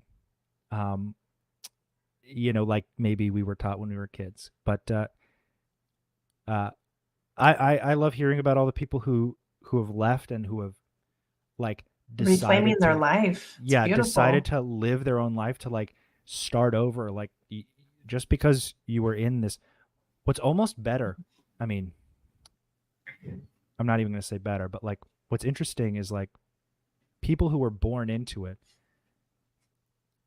like when we leave, it's like there's so little to return. There's nothing to return to. You're right. Yeah, you're finding who you are. You went from no choice in the matter to on your own. So you don't have your family. It's very you don't have extreme. Other things. Mm-hmm. I find that you almost have this freedom, this like deeper freedom to express these parts of yourself that maybe you felt insecure about, or you felt like kind of weird. Like you have nowhere else to go but forward with who you are. Whoever you meet is going to be somebody who doesn't know who you are. They don't know this whole backstory. They don't have everything negative that you think is going to happen to you. It's probably already happened. Well, no, I was going to say these Well, are, Scientology it's world.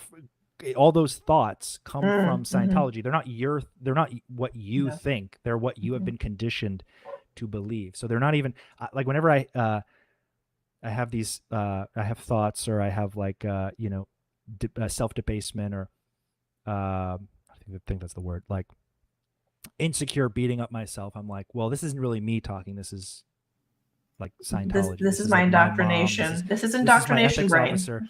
This is the tech sec of flag screaming bloody murder at me because Mhm. I'm such a DB asshole. Like, How could you? It's not. These aren't actually my thoughts. This is what people have been told and said for a long time. It's a scar, and For sure, especially when it'll you hear never it so totally- often. yeah, it'll never totally disappear. But Mhm. I think you have the benefit of a deeper freedom of you can be literally whoever you want in any way, and the people who wanted to hold you down are in a cult. So They can't do much. enjoy your freedom. Enjoy it. And not only can you be whoever you want, you can love whoever you want, you can learn whatever Absolutely. you want, you can watch and listen and read to whatever you want. No one should be telling you who to love, who to talk to, who you can and can't be around. I mean, that's in general, that's very manipulative behavior. So whether it's unhealthy relationship, or a cult, or a very not healthy environment in whatever place that lands, if it's not good, it's not good. And freedom, we have freedom. Trust yourself. Yeah. Exactly. Trust yourself. Allow you to know what's right and what's wrong, even if it feels scary. Like, I promise you, like, we'll be there to hold your hand if you want. I mean, I know it sounds weird, but I'll hold your hand, like virtually, obviously, unless we live close, which whatever. But a lot of people, and well, we talk to people is my point. We will go through this journey with you, but if you want to, obviously, there's a lot to it. And if you feel like in your own time, in a more passive, because not everybody has the capacity to talk about it in the way that they probably want. Mm-hmm. Like learn something new about these kinds of things. Yeah, that you were that's helpful. With, like every day, like like search for resources, try to become an expert. Like what I did was I was like, well, I had all this language, all these Scientology terms, like how do I explain what surf hacking is to people? Someone that's not Scientology, minded. It's impossible. No. So, but I've learned because I've spent time to like understand examples of people who do like narcissistic manipulation, which there are many. How it works, how it's happening, like experts talking about it. Keep your mind open. Don't like hyper fixate on anything as one perfect solution. It's you have to heal. You are hurt. You've been hurt. I just, if anything we do in our videos and our content helps you cathartically or heal in any way, take it and run. We love you. Also,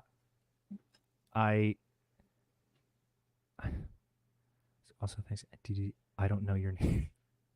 Our names are covered up. My bad, guys. We had a lot of technical. I think so, because we had a lot of technical stuff before we got on. Okay. But look at us. We're 3.5 hours in, Ian. This is awesome. Yeah, I was thinking that we've only been talking for like 7 months. That's 7 months ago when I first commented on your YouTube that you did a video. Like, guys, social media is important and powerful. Just FYI. Yeah, I mean, reach out to whoever, whatever. I'd love. I can't wait to see what ex-Scientologist channel I'm on in a year, who doesn't exist now. Exactly. Like the channel who hasn't been made, and I'm not like a clout booster by any means, but I definitely do not pretend like there isn't like observable ways to handle problems that we've already as a society like figured out. Like I don't need all this cult stuff. I understand that like my prejudices and all these things came from my cult background and my That parents. So, like, upbringing. Yeah. there's a lot to unpack, but like, Mhm. you know, be empathetic Mhm. to people. Like, very, very brief example, just because it's coming to mind. I a few years ago, just like about 6 or 7 months after I posted that first TikTok, I went like pretty silent. I wasn't posting a lot. I was in like a very interesting place. And I saw this, I was driving down this intersection. I saw this homeless guy. And I remember feeling like repulsed, like, don't look at him. Let's just drive by. Like, just don't do anything. And I was like, why? This man has no house. And I was like, and I just heard my mom's voice in my head. And she was like, he's only going to use your money for drugs, and don't ever give a homeless man attention, because that enables them to keep being homeless, and like all this like bullshit psychotic Scientology programming. And I was like, this is just a person who's starving. And obviously, like, I can't assume to know everybody's story, but like the empathy that you have for people can be powerful, and it can help push you into a better state of mind. You know, people say, oh, well, everyone's too sensitive nowadays. Maybe that's what we need. Maybe that's exactly what we need. It's a course correction. Maybe we've we've never had a society that yeah. has been this empathetic ever in existence. Yeah. I think we should just see where it leads, because it makes most people very happy and feel relieved, and gives them time to, you know, heal and grow as people and share things with each other. And when we're like fighting, we don't get anything done. So I think just letting people be who they want to be, that's a very powerful statement. You know, I just think, like, I didn't know how powerful empathy and like honesty about myself was until I dived into it, until until you're in it and you're like, oh wow, I'm experiencing it from both ways. But you see it, and you see it in a full spectrum too. You see like feeling like everyone's like attacking you, because I mean, I don't think it's too much to say that people probably can easily say that Scientology attacks and goes after its critics hard. I don't think that's like a big stretch. I think most people can easily see that. It's been documented for decades. And I mean, Hubbard wrote about it. Like, he wrote about what to do, and like it's all gross and sick. But that being said, there's so many of us that have spoken out. There's so many of us that have shared our stories and our pains and our struggles, and have shown up and not given a fuck about these consequences in a beautiful way.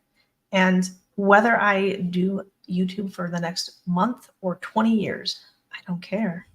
It's us being here now, and it helps others to come out, and it helps others to be acknowledged, to know that their story, even if it doesn't make sense, like in their head, because it wasn't normal. There was a lot of not okay things that happened.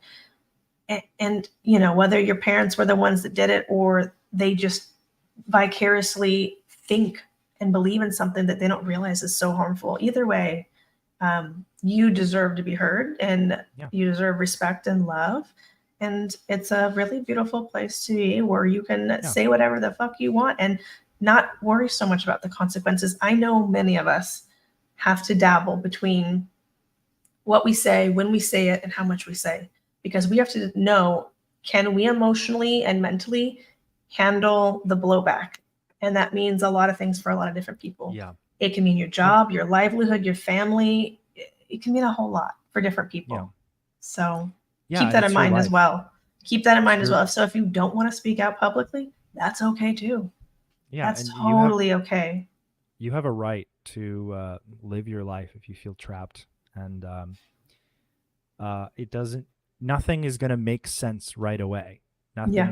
There's no like magic bullet or anything. Like, I'm still trying to find a good way to explain things that I feel like I've explained in excruciating detail like 1,000 times. So there's no right way. You know, there's your way, because it's your life and your story, and you own the rights to your life, so to speak. Yes, you do.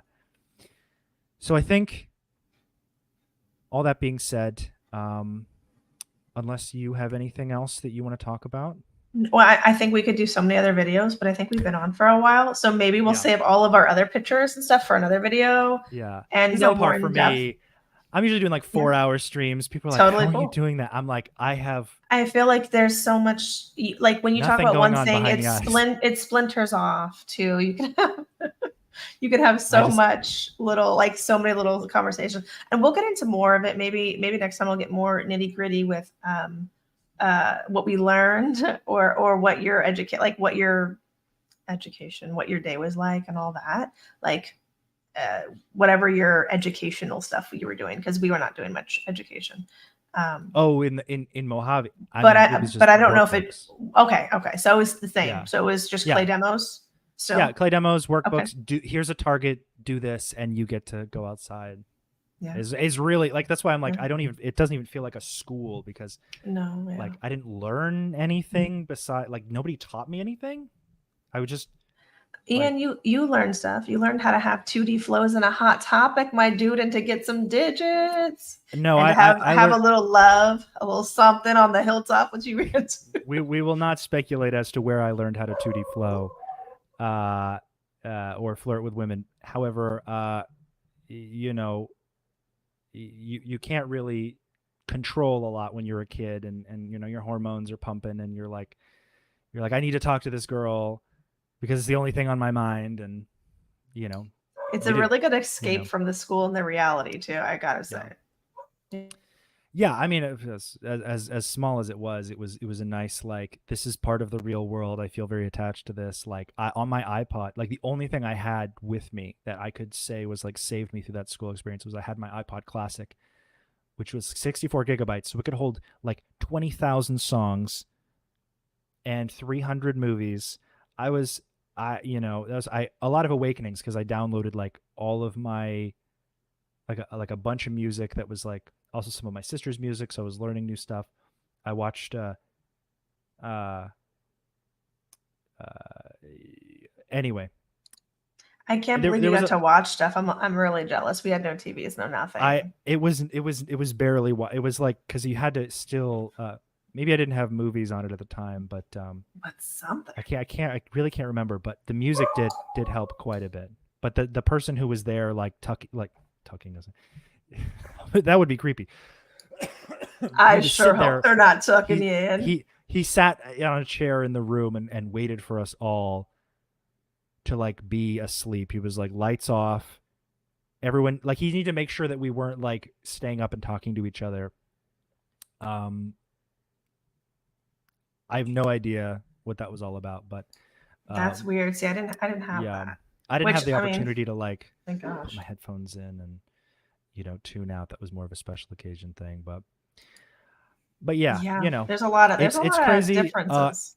And if you think it can happen to you, if you think it can't happen to you or your kids, just be careful, because there are children in these schools right now. Sherry has a school that is open as we speak, in Texas, I think. I think that's Yoka Rieger as her school. I think is in Texas. I think Sherry's in Clearwater. I thought Sherry has. I'd be wrong. She bought that new ranch, the 40 acres. The new Mojave. So they're both doing some different thing, similar but different. Exactly. So and they're given permission to by Scientology, because Applied Scholastics is Sea Org run. It does nothing without Scientology's say so. It is not an agent on its own devices. It indoctrinates children, and that's its whole purpose. So I hope you've learned something from us talking. Maybe even you learned more than we both learned at our time. Yeah, I hope somebody who is much smarter than me, much smarter than anyone who's talked about it before, comes out and has a lot to say and a lot to describe, and you know, and has a better way of showing, you know, kept all the evidence that they had. I mean, this idyllic person probably doesn't exist, but we can never know. We can hope and There are dream. definitely people smarter than me out there who can figure out why Sherry Hall still has a career in child development. But Things that make you go, yeah, honestly. how in the what? But this was anyway, a lot of fun. And we'll yeah, probably have to do something. Well, we didn't even get through all the screenshots, all the stories, this is literally maybe 7 months in the making, but listen, guys, I'm sure it'll happen again at some point. We're both busy, but at the same time, we know that this is important. And we know that a lot of people haven't talked about the ranches and schools as much. It's becoming a little more popular now, which I'm really, really happy about. Yeah. Mojave is just not as spoken about. I mean, I think you may be the only person besides me that I know of. I could be absolutely missing. I know that there's like Pack Ranch and other cadet places that I've heard some stuff of a lot more recently, especially, which guys, if you have stories, even if you don't want to be public, if you want to send in your stories, we can, read it without having your name or anything. That'll tie it to you if you want to, whatever. Absolutely. Yeah. I never reveal anyone's names. I mean, I have a ton of people who reach out to me all the time, and I respect and protect their anonymity. Like off the bat, unless you specifically say, and you can use my name, or and you can make sure you mention me. Like I haven't doxed anyone thus far for a very matter of fact reason, and it's just because they don't want to be doxed, and it's dangerous to do so. But thanks to Danny Masterson, everyone's curious about what this whole Scientology thing is about. And your cat is just behind. I was like, what in sweet. So adorable. I was like, some creature is he's phasing like in and out of reality behind you. You're just like, nice. I know. I was trying to keep him down at bay earlier, and he is just like, listen, Mom, I'm a heathen, and I need your attention. And what the hell, lady? What? You want to say hi? This is my little out ethics kitty, guys. There's out ethics cats and dogs and kids. Oh my! That's probably has your mom's statement in it. To be honest, well, he's been alive since before she died, so maybe not. But I've got her ashes, so I can maybe do a little something to summon it up and figure it out. I don't know. Well, let's do that on a different cat. Let's keep your cat, different cat, different on witchcraft, different live, different cat, just different everything. Maybe he just has one of his 9 lives is your mom, and when we get to that life, your cat's gonna get really mad at you. I'm sure she's gonna be like, oh my god, yeah. Well, I mean, I got some nice little scars because I mess around with animals and I don't give a shit. More of a dog person, although I have both. Hate cats. I have cats and dogs. Yeah. I like them all. I don't hate like cats. Animals. I'm just afraid to own one. They're too. Ian, are you just a cat hater? Agency. Are you just a cat hater? They can just like jump on the counter, knock everything down, and just pretend like nothing happened. He does just that. He is the dick of all dicks. That's actually why that's why we kept him. To be honest, I was like, no one's going to adopt this little psycho. He hops on top of our fridge and stuff and doesn't give a shit. He knocks down boxes of chips that are up there. Like no one's going to keep him. And I worried about his safety and just being adopted. And so, he stayed, and he's our little weirdo, and he's got an overbite, so he looks like a little vampire kitty, and we love his little weird self. So, we're all into the cats and the dogs and even pigs, but not for how you act. Let's not bring that up. Thanks. Yeah. Anyway, thank you all for showing up. I appreciate it, and we'll do this again soon. Yeah. Thanks for hanging, guys. All right, guys. Bye. See you later. Peace.